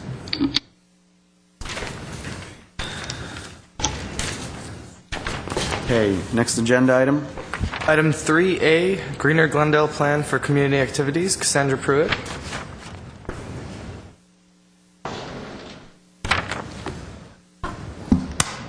Ms. Pruitt, thank you for your patience and for agreeing to the change in order. Appreciate that. Welcome. Good evening, President Armenian and Commissioners. My name is Cassandra Pruitt. I work in the Planning Division in the Community Development Department, and I'm presenting to you the second and final component of the Greener Glendale Plan, which addresses community activities or how the City of Glendale can help the community of Glendale be more sustainable. And when I use the word sustainable, I'm talking about being able to sustain ourselves into the future by addressing environmental, social, and economic issues.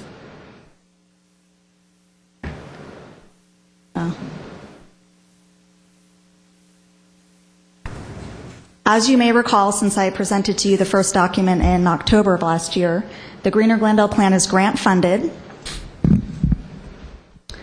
and being done to comply with state conservation efforts, as well as AB 32, the California Global Warming Solutions Act, and SB 375, the Sustainable Communities and Climate Protection Act. Both of those mandate reduction in greenhouse gas emissions, or GHGs as I'll call them. And essentially, the Greener Glendale Plan is a catalog of potential community conservation programs that we can pursue. And we would use this catalog to pursue grant funding to continue existing conservation programs and to pursue additional conservation programs.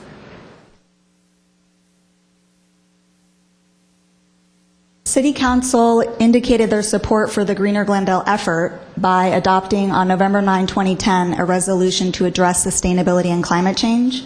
They also adopted the United Nations Urban Environmental Accords, which lays out actions that cities can take to be more sustainable. On November 1st, 2011, they adopted the Greener Glendale Plan for Municipal Operations, or Internal Government Operations. So the second document addresses how the city can help the community be more sustainable, and community outreach for this document began in December 2010 and has continued into this year. The outreach included one-on-one meetings, online and in-person surveys, presentations at community events, as well as 2 public open house workshops.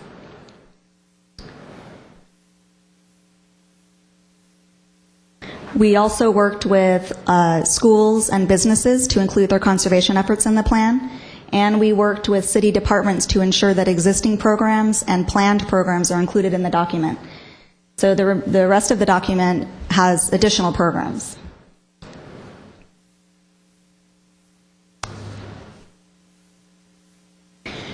Because the document builds on existing efforts, I just want to highlight some of those existing efforts over the next few slides. And these are community conservation programs being administered by departments within the city. So Glendale Water and Power administers a variety of energy and water conservation programs, including installation of the smart grid, increasing the renewable energy portfolio, and implementing a variety of public benefit programs. The Public Works Department implements waste reduction programs, also reducing landfill gases, and they work to increase the provision of alternative forms of transportation and related infrastructure. And they also implement conservation through the urban forestry and stormwater management programs. The Community Development Department ensures eco-friendly land uses. They operate a variety of community education and outreach programs through the Neighborhood Services Division, including the litter reduction and prevention program. They also have a stormwater pollution education program and the fresh air program. They provide community gardens, a farmer's market, and they ensure eco-friendly development that preserves natural and open space and ensures healthful urban environments. The Community Services and Parks Department connects those in Glendale to open space, both natural and recreational open space. And they also practice conservation measures in their development projects and also in their municipal operations. Maintenance operations.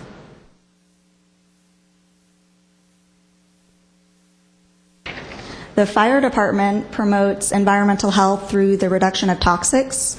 They disincentivize the storage and use of toxics. They have household waste collection events. They repurpose collected paint to the anti-graffiti program. And they also protect the urban forest by promoting fire-safe planting practices. The Information Services Department promotes our green programs through the Greener Glendale and city websites. And the Management Services Department promotes our green programs through GTV6, Twitter, and the media. So, due primarily to all these conservation efforts, the community has actually achieved significant greenhouse gas and water use reductions.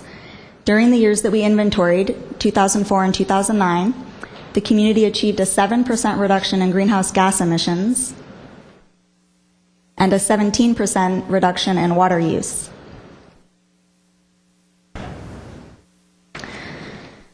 These achievements bring us very close to being in line with regional greenhouse gas reduction targets, and the programs in the Greener Glendale Plan will help us meet and exceed those targets.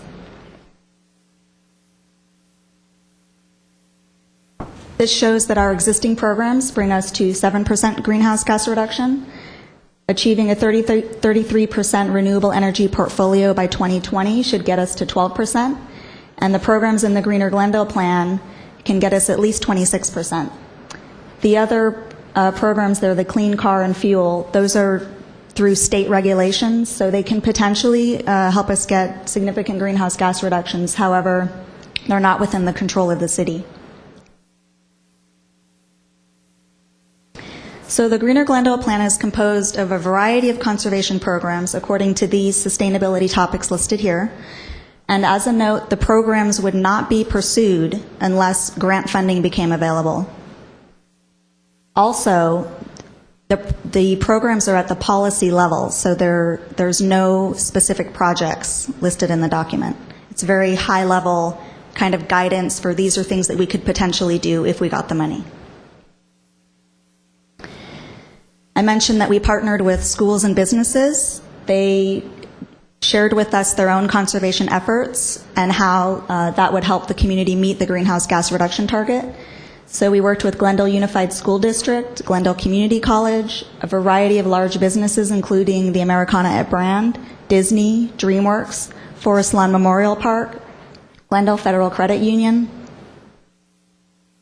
5 different commercial office buildings that have LEED certification, and they're managed by the property management companies CBRE, Cushman & Wakefield, Piedmont Office Management. Other large businesses include JCPenney, Nordstrom, and Target. And the small businesses were Ariata Salon and Spa, Economy Office Supply, and Jay's Maintenance. These maps indicate a sample of the participants at the 2 open house workshops. And the ideas and document content that were presented at the second open house workshop were based on months and months of community outreach. So actually the feedback that we got at that second event didn't have any programs that we didn't already have listed in the document, and it supported what was in the document. These are photos from the community workshops. They were held in an interactive style that encouraged community participation. And at the second workshop, you'll see that there's these different stations, and at each station there was a city staff who specialized in the particular topic, for example, energy, water, waste. And this really allowed for some great networking opportunities between the community members and the staff members, and also between staff from different departments that are working on the larger sustainability goal. As a note, we're hoping to take this to City Council later this month, and the staff recommendation is that the Glendale Water Power Commission recommend to City Council that they adopt the Greener Glendale Plan for community activities. And if you have any questions, I'm happy to address them.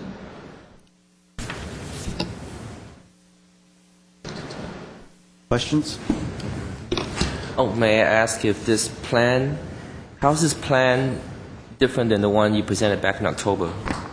The one that I presented in October was for municipal operations, so it addressed only those things that are within the control of the city. For example, how we operate our fleet, the energy and water consumption within our own buildings. The programs in this document relate to the community, how we can help the community save energy and water in their buildings.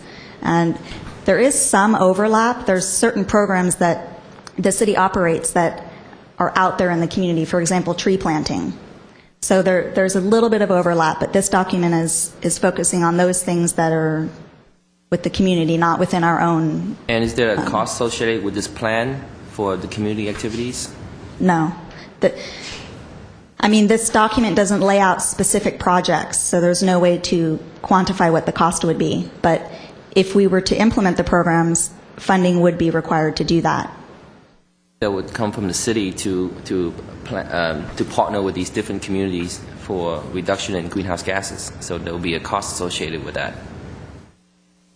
Wouldn't there be that the city council eventually have to allocate some funds to partner with different communities? What we're proposing here is that we're not going to tap into the general fund, for example. We're going to use the document to apply for grants, for example, from government agencies to help fund the programs. Yeah, I just want to make sure it's clear to the city council that they're not going to approve future funding for this. So then I'll be okay to recommend that portion to the city council to adopt if there's no funding or cost from the city associated with, except your time to get the grants. Yeah, it's stated clearly in the document on the first page, the introduction page, that we will only do what we can get, what we can get funded. That we're not making a commitment to do particular programs in here without funding. So this is really just, in essence, to put a framework in place. What you would be asking City Council and us as well is that this is a framework to an approach to achieve some of these environmental objectives. But then, obviously, the devil is in the details of, as we decide which programs to implement, you would come back to City Council for funding for those particular programs. Is that exactly a good summary? Okay. Are there specific items in here that you think are the first places to implement the plan? Well, what we did during the community outreach workshops was we asked the community to prioritize the programs. And there's a summary of it on the next steps page, which is on page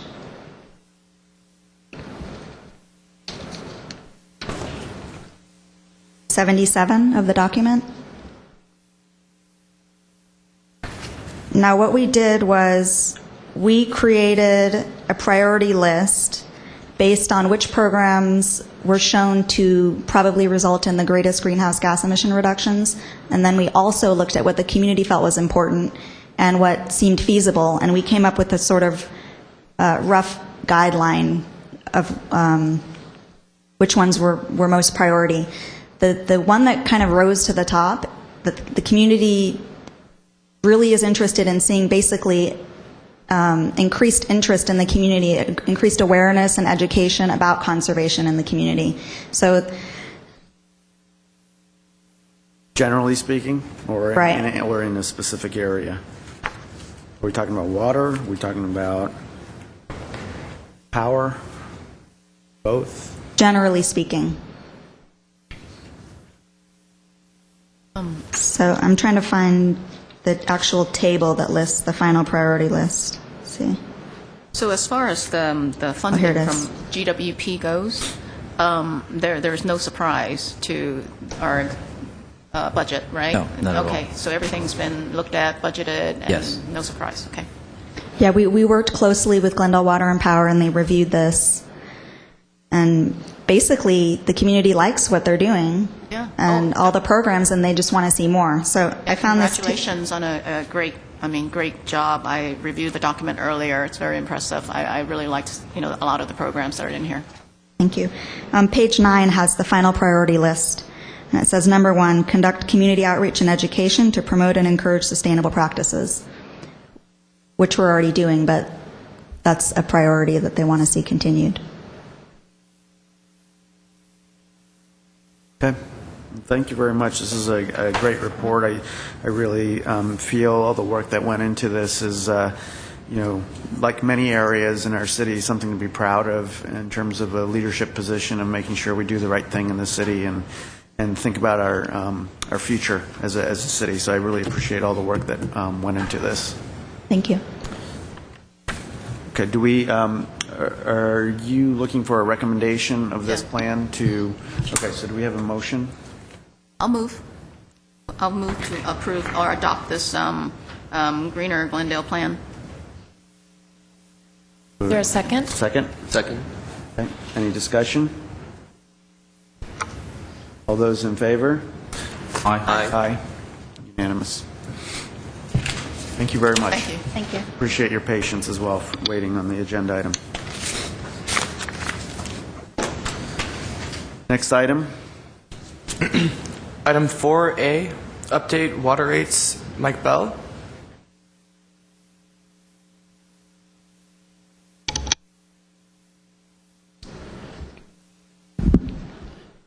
Good evening, President Armenian, members of the Water and Power Commission. Mike Bell.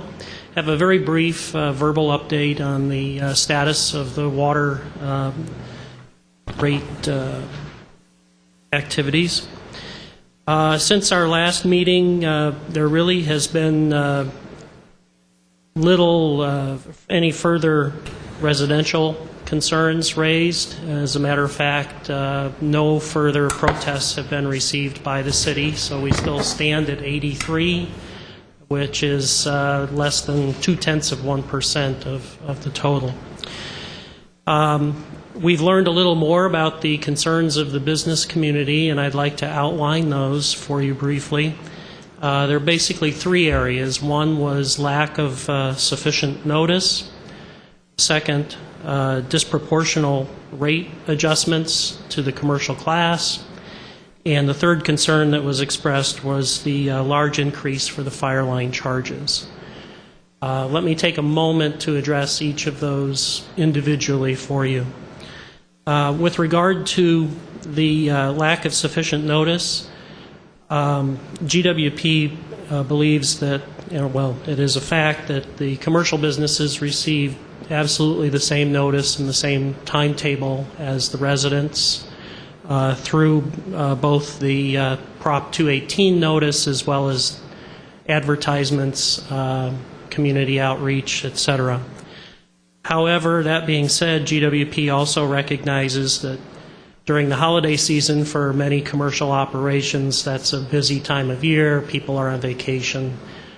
So there was some concern expressed by the business community about that time of year, which we probably can do a better job in the future when we hit the holidays.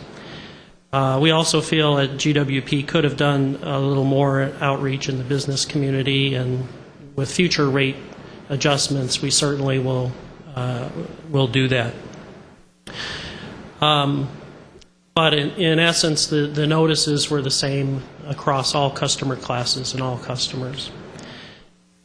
With regard to the disproportionate rate adjustment, the actual revenue increase to the commercial class of customer is flat across the board. So there quite clearly is not a disproportional increase to that particular class of customer.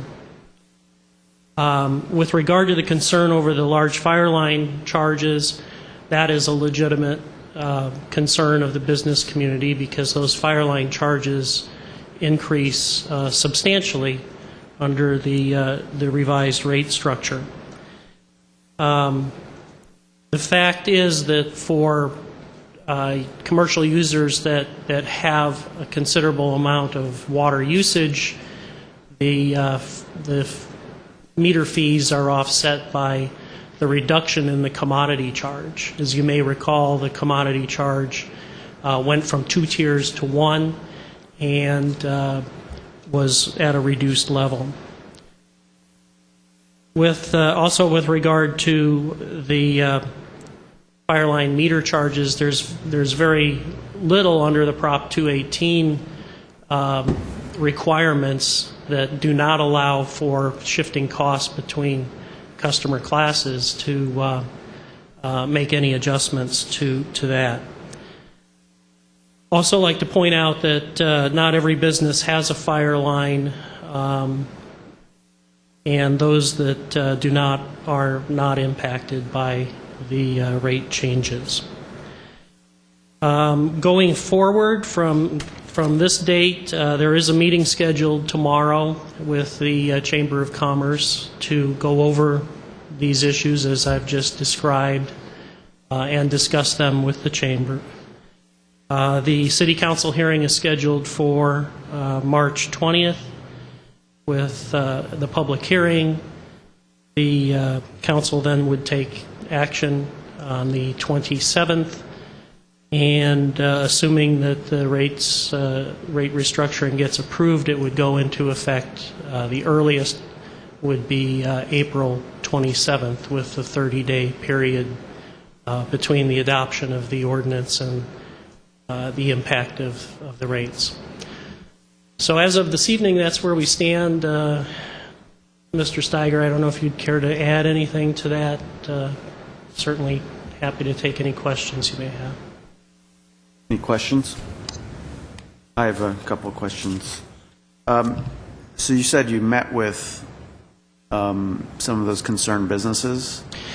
Some of our representatives in customer service have met with businesses to discuss the impact of the restructuring on those individual businesses. And a number that have approached Glendale Water and Power basically wanted to know what does this do to my bill. And so we've had those conversations and meetings with customers on a case-by-case basis. Can you quantify how many businesses we're talking about here? Ned's, I'm not sure off the top of my head. I would say probably around 20, 25. Couple of dozen commercial businesses. Yes. Okay, and then you said you're going to be having a meeting. Is that with the Glendale Chamber of Commerce? Yes, tomorrow morning. And are they representing a certain number of customers, or are they just representing the board of the Chamber of Commerce? In other words, is there membership? Is there an outcry in their membership, or is there some? I'm just trying to get some sort of sense of. We're meeting with a small group of the chamber. It's a fairly small group that's had the issue. This issue is concentrated, and primarily with the auto dealers and the office buildings on brand. Those are the two customer areas that have been mostly affected. There are some others, and what we've done, as Mike has indicated, we've had our large customer account representatives be in touch with them on an individual basis to go over it. But tomorrow's meeting is with the chamber, with that particular group represented. So that subset of profile. That's correct. Okay, thank you. That helps at least put some parameters around the customers that are interested in. And so, Peel, on your point number 2 about the issue of the perception that there's a disproportionate cost allocation, you feel that that's a misperception amongst those customers? Yes, the commercial class as a whole really sees no increase in the overall revenue for the class. So what's happening is for a few that have large fire lines and low usage, they see a increase in their bill, but they're offset by other customers within the commercial class that see reductions. But the class as a whole in this rate restructuring does not actually experience an increase in charge. And then so on the fire line issue, which seems to be kind of where it's narrowing down to, what determines who has a requirement of providing or paying for a fire line versus what type of business doesn't? Can you give some sort of illustrate that a little bit for the benefit of the public? Yeah, and a little history might be helpful with regard to that question. The Wildan study that was done calculated the fee or the meter charge for all meters, potable meters, fire line meters, etc. And for whatever reason, in years past, the city had a separate structure for fire line meters that was less than what the potable meter charge was. And in reality, the same services, the same infrastructure, the same costs apply to the fire line meters that apply to the potable meters. What flows through the meter is charged separately on the commodity charge. And so the Wildan report recommended moving the fire line charge to the same meter fee, and in actuality a slight bit more because there's some different billing and characteristics, but essentially the same meter fee as the potable meters. And because of the fact that it had been set years back at such a low level and hadn't been adjusted over the years, this caused a large increase in the fee. But going a little bit even more basic than that is just the concept of a fire line. What type of business is required to pay for that or have that versus another that might not? And that is within the city code and city development, and largely large space areas such as a dealership or a large building where you may have many people congregated, high rises, particularly because of the fire suppression for office buildings, those types of facilities. Okay, so defined by the building code would define what the safety requirements are for that sort of thing. Okay, and then I guess my final question, which is, so what are we doing about it in terms of this issue? Because obviously this is an area where the businesses were raising the issue. Do you have an approach in mind when you're talking to the chamber tomorrow? Well, tomorrow we'll be talking to the chamber along with city manager, and we'll determine at that point if there's something that we can do. We're very, very limited in what we can do for a number of reasons, not the least of which is what we've done with this rate structure is make it Prop 218 compliant. As you may aware, there's been a lot of discussion about making everything we do, and rightly so, Prop 218 compliant. This rate structure does that. So anything we do to alter that alters that, or actually goes against Prop 218. Plus, if we permanently altered anything, we'd have to start all over again with the 218 process. So we'll see tomorrow, if there's anything we can do within the limitations of the current Prop 218 process that we've already undergone. That's correct. Yes. I would add to that I think it's been helpful to have the discussion, and it's not all that much unlike what happened within the residential sector at many of the public hearings when we had a chance to present residential customers with the rate calculator and what the actual impact is on their bills, and sit down and discuss the reasoning and the rationale and how we got to where we are. I think we walked away with a much better understanding, and it makes the case for attempting to do that outreach a little more up front. Appreciate the effort that GWP has made to kind of recalibrate and take a look at kind of what the business customers are saying, and I think the lesson here is that we should treat all customers, whether residential or business, equally as customers and make sure we're doing appropriate outreach to them. Obviously, there's also an incumbent responsibility on both residential customers and business customers to, when they get these sorts of notices, if they have concerns or they want to participate in the process, to come forth to both the Commission and City Council earlier in the process so that we can certainly incorporate their views into that sort of process. So appreciate that report. Any other comments from other commissioners? Okay, thank you very much. Thank you. Next agenda item. Item 4B, customer service. Oh, actually, sorry. There are a couple of comments. Aram Kazazian, who is not here. Mr. Milano. Apologies. Commission Chair Armenian, members of the Glendale Water and Power Commission, my name is Herbert Milano. In any type of organization where there is an arm's length type transaction, you find a significant amount of price elasticity, especially in a commodity. As the public uses less and less of a particular commodity, prices drop. But that does not happen in a monopoly situation like what we have here. As the public begins to conserve and use less water and the prices go up, they will continue to conserve even more water, and the prices, and the burden on the utility will become greater because your fixed costs are high. And so you want to apply a price elasticity only to the variable charge, but you're not looking at what the utility is doing to reduce those fixed costs. If I were to take the salaries, pensions, benefits, and other costs that the personnel costs that the utility has had in the past 10 years, you're going to see year after year an increase. That would not happen in private industry. You adjust. You adjust to the realities that that commodity is not being sold. So why doesn't it happen here?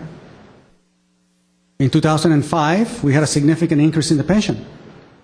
Where was the input from the public with regard to how that increase would impact our rates?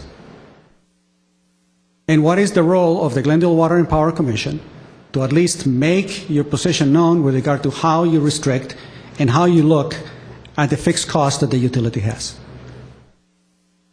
The transfers is a significant problem, and I am fully much in agreement with the staff with regard to the significant delay in the infrastructure. But you have to take a look at the costs and how you're going to control the fixed cost that the utility has. That pension change in 2005 is now costing the utility tens of millions, in my opinion, with regard to not just the current cost, but the future accrued cost of those changes. And unfortunately, a couple of you come from, or maybe three of you come from a monopoly environment where you're not really looking very hard at the position of what competitive forces really mean. The public is saying, this is too high, I'm going to use less. And so what do? You increase the fixed costs, the fixed charge. At some point in time, you really have to take a look really hard at how the utility is managing its expenses. And say, we have to look there, not simply say, we're just going to raise the rates, or we're going to adjust the rate somehow, because that's the easy answer. I suggest that you take a look very hard at the fixed costs. Thank you very much. Thank you very much. Okay, next agenda item. Item 4B, Customer Service Update, Tammy Valier. Good evening, President Arminian and members of the Commission. Tammy Valier, Customer Services Administrator. Am I doing this? Today I wanted to show you a small change that we recently made to the utility bill. I know we've talked about doing a major bill redesign, which will be coming, but we are waiting for us to be completely integrated with the new system, and we have all the data available, and then we can determine what it is we want to show our customers. But this was important for us to change to show customers what size water meter they have. So what you're looking at right now is the way it was previously. The WS stands for water service, and the 1 is really the rate, but not necessarily the size. So under the current rate structure, most customers would have not most customers, but they would have a WS1 as their rate, and they believe that they had a 1-inch meter, but that's not necessarily true. Under the current rate structure, anything 1 inch or smaller is considered a WS1 rate. So there was some confusion. Customers believed they had a 1-inch meter. They really had a 5/8 meter or a 3/4 inch meter. So we thought it was important to make this change immediately. So now you will see up above is the current rate definitions, and down below we've changed it even further than the WS1, but we've also included definitions for WSF, which would be single family, a WMF for multifamily, and so on. So now you know if you're a commercial customer, multifamily customer, or a single family customer. Following those codes will be the size of your meter. So if I have a 1-inch meter and I'm a single family resident, it will be WSF1. If I am, for example, a commercial customer with a 4-inch meter, on my bill you would see WMC4. So this will hopefully clarify it for the customers. Again, we'll be coming back to you with the bill redesign recommendation. There is a survey online right now. I believe marketing will be giving you the results of that survey next month or the month after that. But it is still available for customers to go onto our website, take the survey, and give us their feedback or input on what they think of our current bill. A quick question before Sure. you move on. So the number at the end, the 1, I'd probably argue that most people don't know that means anything. If they go to the website, which you have at the bottom, it's in fine print. You can't see it, obviously, for those viewing at home, but if you go to the Glendale Water and Power, are there kind of more clear definitions of what the 1 stands for? This is going to be on the back of the bill. Exactly what you're seeing in the bottom corner will be on the back of the bill. I'll talk to marketing, to be honest with you. I'm not sure we had them put this on the website, but we will definitely do that. The front of the bill immediately is showing the WS and the meter size designation because our bill print vendor is not on the same time schedule that we would like them to be. This is not on there yet. So it's on the front of the bill, the definitions on the back of the bill, which can cause some confusion, which is why I bring this to you today. But any day that should be on the back of the bill printed. Yeah, so I guess my only point is that what you just outlined verbally today is that the 1 stands for a 1-inch pipe. Most people probably won't know that. So if it's something that's relevant to the rate structure, somehow you might want to have it somewhere that explains what the numerical value means. Okay, so is your input that the line below that you can't read, is that not clear enough, do you think? Because we can expand on that. Yeah, because it just says water service. Is there somewhere that says WS1, for example, or WSF1? Where the asterisk is, it says the number following. Right. I can't see it either. It indicates the size of the water service. So I guess, and you say example 5/8, 3/4, but you're not saying that that's the pipe. I understand. That's all I'm saying. Okay, I will make a note of that for further clarification. Yeah, it's just a slight adjustment. Okay. Anything else? I also like to point out to all of the public who are viewing this right now, we have had speakers in the past indicating that they want to provide input on the bill. So this is an excellent opportunity for anyone who wants to do that to do so. And when is the deadline to submit? I believe questions? she is going to give the results next month. So I would say another 30 days to go online to GlendaleWaterandPower.com, and over to the right-hand side, it will say, please give us your feedback. We want your feedback on our bill. Okay, great. Thank you. The rest of this is the second quarter report. I will go through most of these quickly because there haven't been any significant changes except for on a couple slides. For the second quarter, we're projecting that we're going to have about 120. That slide, I'm sorry, I believe that's last quarter's slide. That should be, we've projected a little bit further out to 126,000 calls, which is still within the norm. And the top 3 numbers for calls coming in continue to be the same, which is account balance, new sign-up, and account follow-up. That hasn't changed. The slight increase from last year, I believe, was primarily due to the windstorms and the influx of calls that we received from that. For abandoned calls, we're up from last quarter, it was actually 4.5. This quarter, it's 4.8. So it's a whole percentage higher than last year. And this is a significant metrics that we look at because we don't want to lose any customer calls. But when we go back and we determine what the cause of losing those calls was, they were all legitimate reasons. Again, the windstorms, we have a bunch of calls come in all at once, and some people just give up and hang up, or they realize they're out like everybody else. Our IVR system was down on a few occasions, which means that people can't use the self-service options. They need to talk to a live rep. And we also had an evacuation in the Perkins building. So we left the building, and there was a bunch of calls in queue. So we lost those calls as well. And we do try and work on contingency plans. We're trying to work on a remote way when we do have to evacuate the building, for example, that we could go on and leave a message or have it go directly to some type of a voice box. Our front counter service, really no significant changes. We're projecting 15,500 calls. Again, the same exact high number contacts for the top 3 categories are PVC programs, new signups, and balance inquiry. As far as the bankruptcies, I discussed the last time I was here that in August we had a large jump for 2 large bankruptcies that we received. But you can see in the second quarter we're back down to the norm. So we will end up probably higher than we were last year, but as far as the quantity, we've received 24 bankruptcies this time, year to date, compared to 29 bankruptcies this time last year.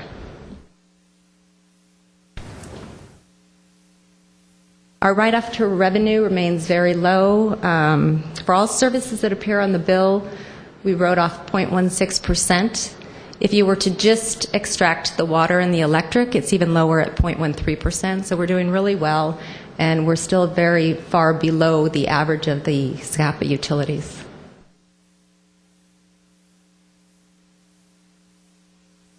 At the last meeting, a few of you expressed interest in knowing how many customers were actually included in that write-off amount, so I've displayed it here for you. So you can see on a given month that it's a very low percentage of our customer base that actually leaves us with an unpaid bill. So these numbers are percentage, they're the number of customers. The number of customers. Okay. Do these customers actually leave the system and come back on, or they leave the system for good? These are customers that their bill was written off during that month. We can recoup some of that money if they move back into the area, or we find that they're living somewhere else and we transfer the bill. So some of that can be recouped, but this is, in December, 114 residential customers' accounts went into write-off. So is there a period of time where you actually consider the write-off? Is it a few months after they leave the system? No. It goes from the time they close their account and it's remained unpaid. It stays in an active status. It actually goes to write-off 6 months from that closing date.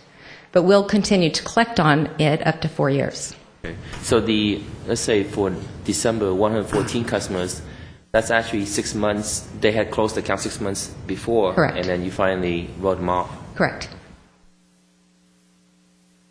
And so just to bring the 2 slides together, we've got 114 residential customers at a little bit over $20,000 of write-off in the month of December? Yes. Is that correct? Okay. And also, just to kind of put some of the other figures together, if you look at October, the residential amount is much higher than it typically is. That happens to be the one bankruptcy that hit write-off that I told you about in August. It wasn't necessarily the closing date in August, but that's when they filed for bankruptcy. So you can see that that's why that month is so much higher. Payment arrangements continue to be consistent. We've discussed this here before, that once we're billing off the new system, that there may be some opportunities to help customers with the payment due date and by adjusting their bill date. Again, bills, notices, and disconnects, I don't see anything different or significant as far as a change, other than we did see a reduction in the number of reminder notices. So from last year, it went from 131,000 to 120,000. My best guess would be that those are typically customers that pay on time or would pay on time and may just be a day or two out. Now they're maybe using their banking institute to have their payments posted sooner, but other than that, nothing is out of the ordinary. And then finally, I'd like to continue bringing you some information on how we're implementing some of the features with the smart meters. We're still just in a training phase, really, but we're using the system in a lot of ways that are very exciting for our employees and our customers as well. 94% of our move-in and move-outs were done from the office, 67 disconnects from the office, 74% reconnects, and over 13,000 on-demand reads. The on-demand reads are used by just about everybody in customer services. The call center uses them for immediate customer contact assistance. Billing uses them for billing exceptions to verify a read before they actually bill, something that may look a little bit unusual. And then resolved water leaks. We're just kind of getting our feet wet on this one, and we're getting a lot of really good feedback from customers. So you can see down below that this number is only for November and January, because that's when we were actually working on them. So we resolved more than 55 customer leaks, and of those 55, that was a savings of 80,000 gallons per day. So that was really exciting. That's we hope to get to the point where we kind of clean up what's out there, and then we can tell customers 1 day or 2 days after they have the leak, so we know exactly how long that leak was going on. Some of these leaks, probably most of them, have been in on their property since before we even put the meter in. So it's a lot more than 80,000 gallons for sure. So. But that's it. That's all I have for you today. Oh, I have a question about a slide. Part of your smart meter testing, do you guys test the accuracy of the reads, the billing information? And how do you determine if the bill is accurate with the smart meter or not? We're actually doing parallel reading, so we're still manually reading the meters, and then we also get the reads from the system, and then we do a comparison. So how's that going? It's going great. Discrepancies? The very, very few discrepancies. There was a few on the waters where maybe there was the wrong multiplier or a wrong program, but very few. That'll be good to know for a future report, as to maybe help us reconcile that so that the public can understand that these smart meters are working and they're effective and they're accurate. That would be very helpful. Okay, I'll see what information I can gather that would be beneficial for you guys. Great, thank you. And how long will we be doing the parallel reads?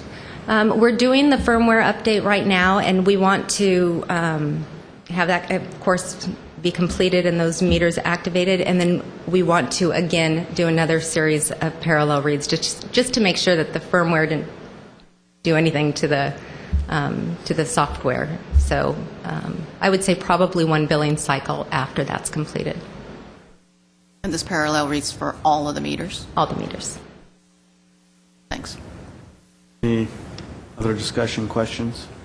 Okay, thank you very much. Thank you. Thank you. Next item. Item 4C, NERC Wet Compliance Program. Speaker. Ramon Abueg and Christine Godinez. Not on the customer. I have it on oral communications.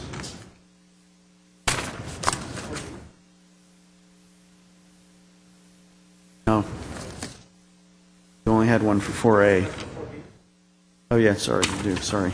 You had 4A and 4B. 4B. Mr. Milano. Thank you for pointing that out. Thank you, Mr. Armenian. Members of the Glendale Water and Power Commission, my name is Herbert Milano. A couple of years ago, I submitted a sample suggested utility bill. I would like to resend and resubmit it for it to be reconsidered. I work with it extensively with my son, who's a graphic designer, to try to make this bill really simple, intuitive, irrespective of language, and applied a couple of concepts that I feel that this billing system should have. I think that we should have usage per gallon as opposed to HCF. I believe that we should have on the bill an average usage per day as a proper comparison, and maybe even an average cost per day for the water and electricity. And I mentioned in the past that this is not something new. This is done by the Los Angeles Water and Power.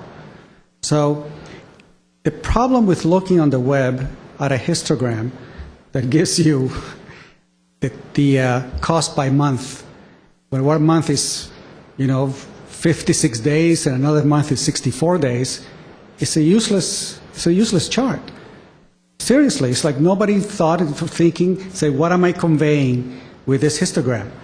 Because, the periods of billing vary, and consequently, the charge is going to vary also because of usage. So it's a useless chart. And I mentioned it a couple of years ago, but Nothing has been done on that particular report. And I believe in histograms allow you to compare stuff, month to date to another month to date. And I think that the way to do it is by using an average usage per day that gives you a more relevant number to work with. The second thing I want to say is it's not a complaint. I've looked at my bill, which was substantially higher, one of my last bills from the equivalent period the year before. And I requested information from the system to see if I could get hour by hour. And it was incredibly helpful. Because in my building, they use water 24 hours a day. It just doesn't stop. And I needed to try to identify, and it's incredibly difficult to do, but I've had to figure out a way of resolving that problem. But this report, on an hour-by-hour basis, is incredibly powerful to try to at least identify where the problem is.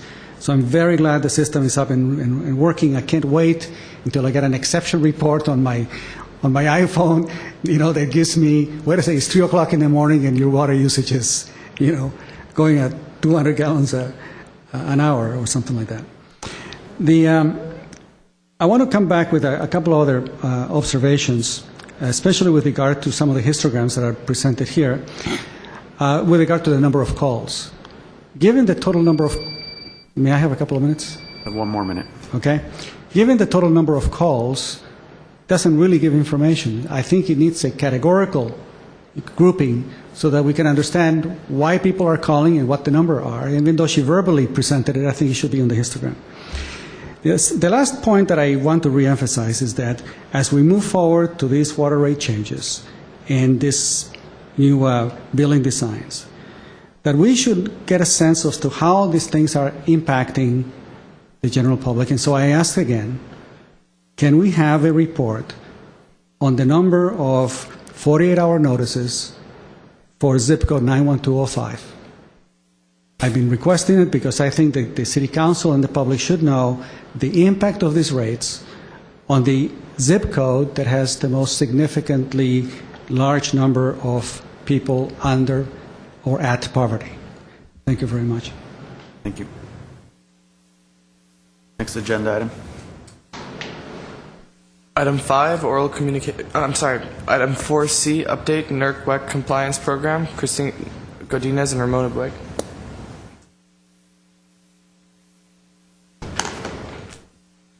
Changed.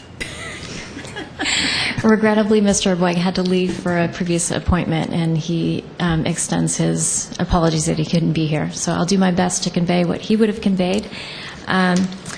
We'd like to present you with some further information about the NERC-WEC standards. As you may recall, we brought this program to you a few months ago, and this is the one that I classified as alphabet soup. It's really just a lot of acronyms, a lot of regulations, and a lot of very important requirements related to reliability. These are federally mandated requirements, mandated by FERC, and they became effective in 2007. There's some very serious consequences of not complying, so we take this very seriously, as I indicated previously. And it's something that's on the forefront of really everybody's mind within the utility.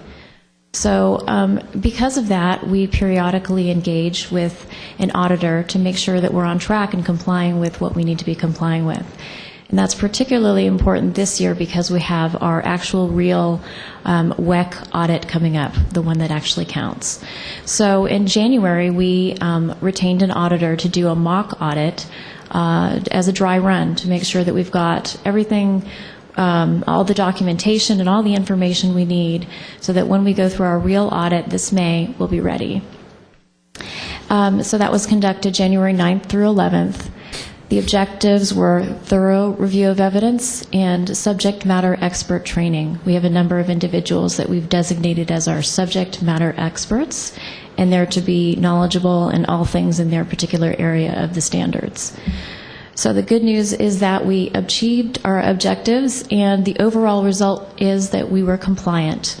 The auditors were impressed with our responsiveness to the needs and questions that they had, and they found that we were well prepared. So we felt good about that. They did give us some recommendations in areas where they thought we could do even better. Some of them were minor things, like they thought our file names were too long, and they recommended a cover letter with emails, things of that nature, just to present our evidence better. But there were 3 that were somewhat more significant, and we have acted upon, and I'd like to go through those very quickly with you. The first relates to the airway substation, or the airway station.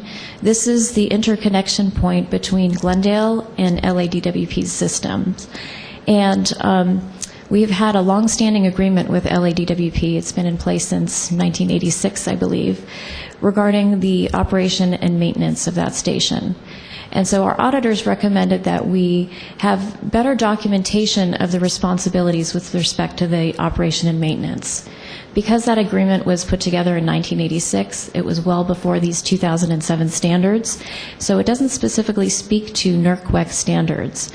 We have been working with the City of Los Angeles to put in place an amendment to that agreement to address it. We have actually had our City Council approve that amendment, and LA management has approved it as well as the City Attorney's Office, but we're waiting for that to get formal approval by the LADWP Board and the City Council. And that's somewhat of a lengthy process, so we're waiting for that to occur. But in the meantime, what we've done is we've put together a memorandum of understanding with Los Angeles, which would require somewhat of less approval within LADWP, that will document that LA is in fact responsible for the operation and maintenance for that station. And in addition, we've worked with Los Angeles to make sure that their subject matter expert in this area will be available and on call when we have this May audit, and to gather additional documentation. So we've got everything ready to go when May comes. The second issue relates to the timeliness of data response. In one case, the mock auditor requested information from one of our consultants and wanted a response within 2 hours, which is, as I understand, somewhat typical of how the real audit could go. And the consultant said, well, that's fine, but we need to review it by our legal first, so we can't get it to you within that time frame.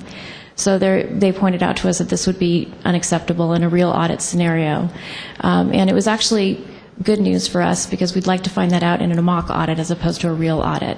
So as a result of that, we've gone and we've worked with the consultant to make sure that they know that they really do need to get the data when it's requested, and we've worked out bugs with respect to that issue. So we've got a process in place, and our agent will have a subject matter expert available as well.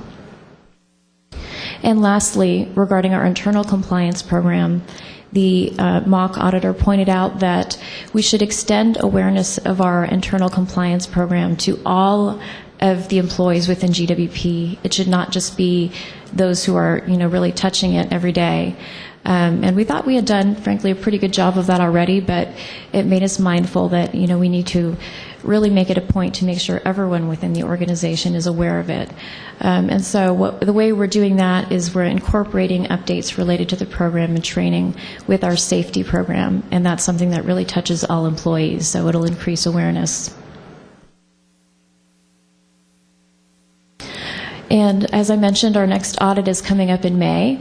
It's an off-site audit. WEC is actually based in Salt Lake City. They are going to be requesting data from us with respect to each of our registration categories. And the period covered is pretty extensive. It's 2007 through 2011. So there's some dates there for you. Coming up later this month will be a pre-audit survey, and then we'll have a pre-audit conference call.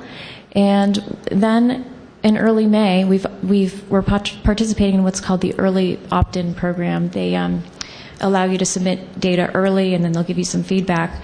We're going to be submitting our evidence and our RSAWs, which are the, oh boy, I wrote down that acronym.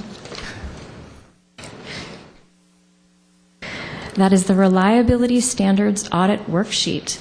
We're required to have one for each of the standards. So we'll submit that along with all of our evidence to WEC, and then they will give us some feedback, and we'll have an opportunity to respond. And so as indicated, we'll submit the requested data on May 2nd. They may request some additional data, and they may do some interviews with our subject matter experts, just as the mock auditors did, and then we'll have our findings thereafter. And so that is the presentation. I'm happy to answer any questions. Questions? No, thank you very much for a very informative presentation. I have no Thank you. questions. Thank you. Next item, oral communications. Item 5, oral communications. Beat you to it. We had 2, Aram Kazazian, I don't see him here. Mr. Milano, I won't forget you this time.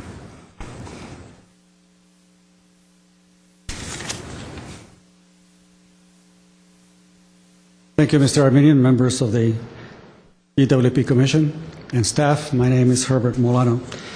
I have several points to bring up, and hopefully I can keep them distinct. Some of these points I brought earlier in previous presentations. It is my opinion that a department as large as the Glendale Water and Power is relative to the overall expenditures and the budget items of the city of Glendale requires a more extensive focus. I mean, this department is much bigger than the general fund, yet you guys only meet once a month. And I believe that there are significant topics that oftentimes require you to perhaps meet more frequently. That's my suggestion. It is also my suggestion that perhaps many of these presentations could be more succinct and to the point, similar to the way that sometimes this information is presented to you. I mean, you have a 3-inch binder. It's my thought that management will be able to synthesize the information for you so that that kind of information is clear and easy for you to put your arms around, and for the public in case the public wants to see it.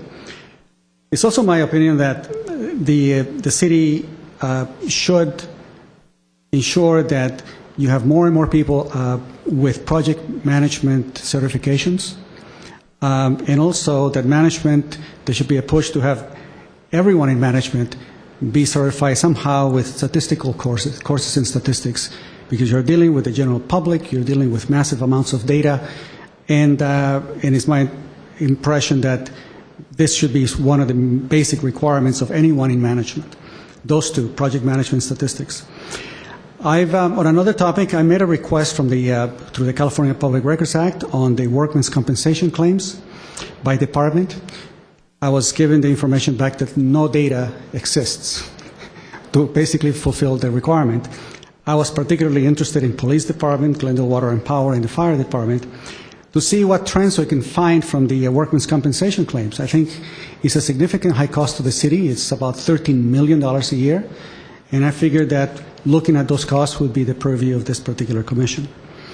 I also have a suggestion that the strategic plan should be reported on a monthly basis, perhaps some segments of it, and that you are provided some drill-down capability on some of the areas that you looked at the last time we came before you. I'm also making a suggestion that the capital improvement program presentations be given to you at least on a quarterly basis, that it be clear, that it defines the state of the infrastructure, that it defines for you the backlog of all of the infrastructure that has not been attended to. And I think that it should be presented on a quarterly basis so that more and more people have an opportunity to watch this program on television and get a sense as to where we are. Got a couple more suggestions, if I may. 1 minute. I have been looking at the financial reports of the Glendale Water and Power, and for years, it never states the pension cost separately. It just bundles it up and makes some paragraphs of narrative with regard to the city's overall pension cost. I believe that this is an entity that should stand on its own and should have a proper reporting of its full pension cost defined within the financial statement. I don't think there will be, seriously, anyone who's looking at the financial reports of this entity that should not have those major costs in there, especially the unfunded obligations clearly stated, because you're going to have to pay them anyway. But to have them bundle in with the overall city's unfunded obligations and pension cost, I think is a lack of transparency. Lastly, I like to see reports that show overall the cost of the Glendale Water and Power in terms of megawatt hours. For this megawatt hour, these are our costs. And with regard to water, for this acre feet, these are our costs, so that we can do a proper comparisons year to year of how these particular costs are being distributed. It's just a basic concept of cost accounting that I'd like to see it so that we can do a proper comparison and proper evaluation. Anyway, that was a mouthful, but I hope that you appreciate them. Thank you. Thank you very much. Next agenda item, Item 6, old business. old business. I have just one clarification on old business, because I looked at the agenda beforehand, and the forecast doesn't show some of the items that we mentioned for the last meeting, specifically the budget preview or the budget discussion for the Yes, next budget. so let's handle that under agenda forecast. Okay, so I'll discuss in more detail on agenda forecast. I actually have one thing under old business, and this is an issue that was several meetings ago. We had discussed about GWP presenting, this is having to do with the general fund transfer on the electric side, and how the city charges for certain services to GWP because of the reduced transfers now coming in. But we also talked about what sort of charges go the other direction in terms of GWP charging the city. There are no significant charges going to the city from GWP. Is that because there are no such costs, or is it just because GWP as a practice is not charging the city? There's really only one area that it would affect, and that's the area of our billing. We bill for other city services, and the allocation from GWP to the other city departments is not proportional to that. But we've looked at that, and for various reasons, it doesn't make any sense for us to charge more than we could. Anyway, it wouldn't. It's disproportional to the amount of revenue we are actually bringing in to the rest of the city through the billing to actually charge the proportional amount. I know this sounds kind of backwards, but that's the only area that we could charge more, and we don't. We've opted not to. Okay, well, I think I want to stick to that answer for the moment. I'm not satisfied with the answer, but let's stick to that answer because it's under old business. I think that's something that actually rolls into our agenda forecast because if I can continue, Commissioner Yao, and then you can add on, because there was one agenda item that we had talked about last time, but it's not on here. And in my notes, I had it for April, which was talking about the electric fund transfer. Early enough in the budgeting process so that if there are any sort of options in terms of recalibrating that amount of transfer to more industry norms, city municipal utility norms, that is when we would have the ability to talk about early enough in the next budgeting, when the next budgeting cycle is being conceived so that it can bubble up through the process through city council and, and city management.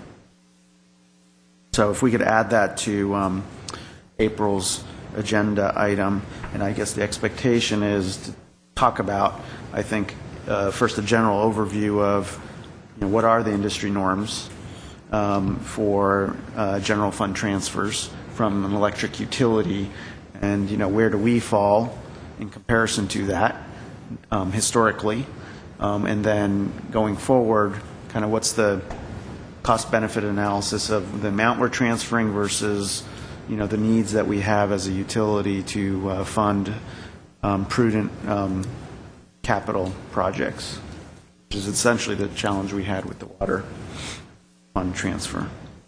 Yeah, and the idea would be that it'll be fall ahead in the game where this commission can make the recommendation as a motion to the city council on what type of electric transfer to accept. Yeah. Whether it be staff's recommendation or maybe an alternative recommendation. Or at minimum, if it warrants to be reviewed, right. At minimum we could make that recommendation based on the following findings.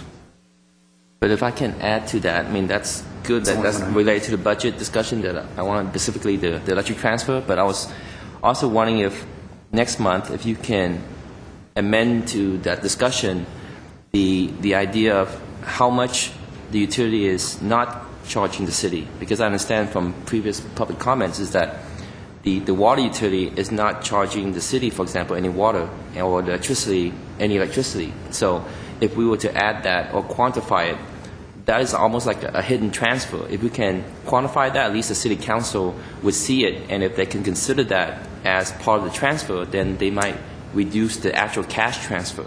So I like to have that as transparent as possible, if we can actually quantify that as part of the discussion. I would agree with that. Thank you for bringing that up. So I guess we're on to item 7, which is agenda forecast and new business. Anything else from the other commissioners? I went through all the other items that I had in my notes, and they're all captured here in the agenda forecast. Okay. Motion to adjourn? I move. Second? German. Second? Those in favor? Aye. Thank you. We're adjourned.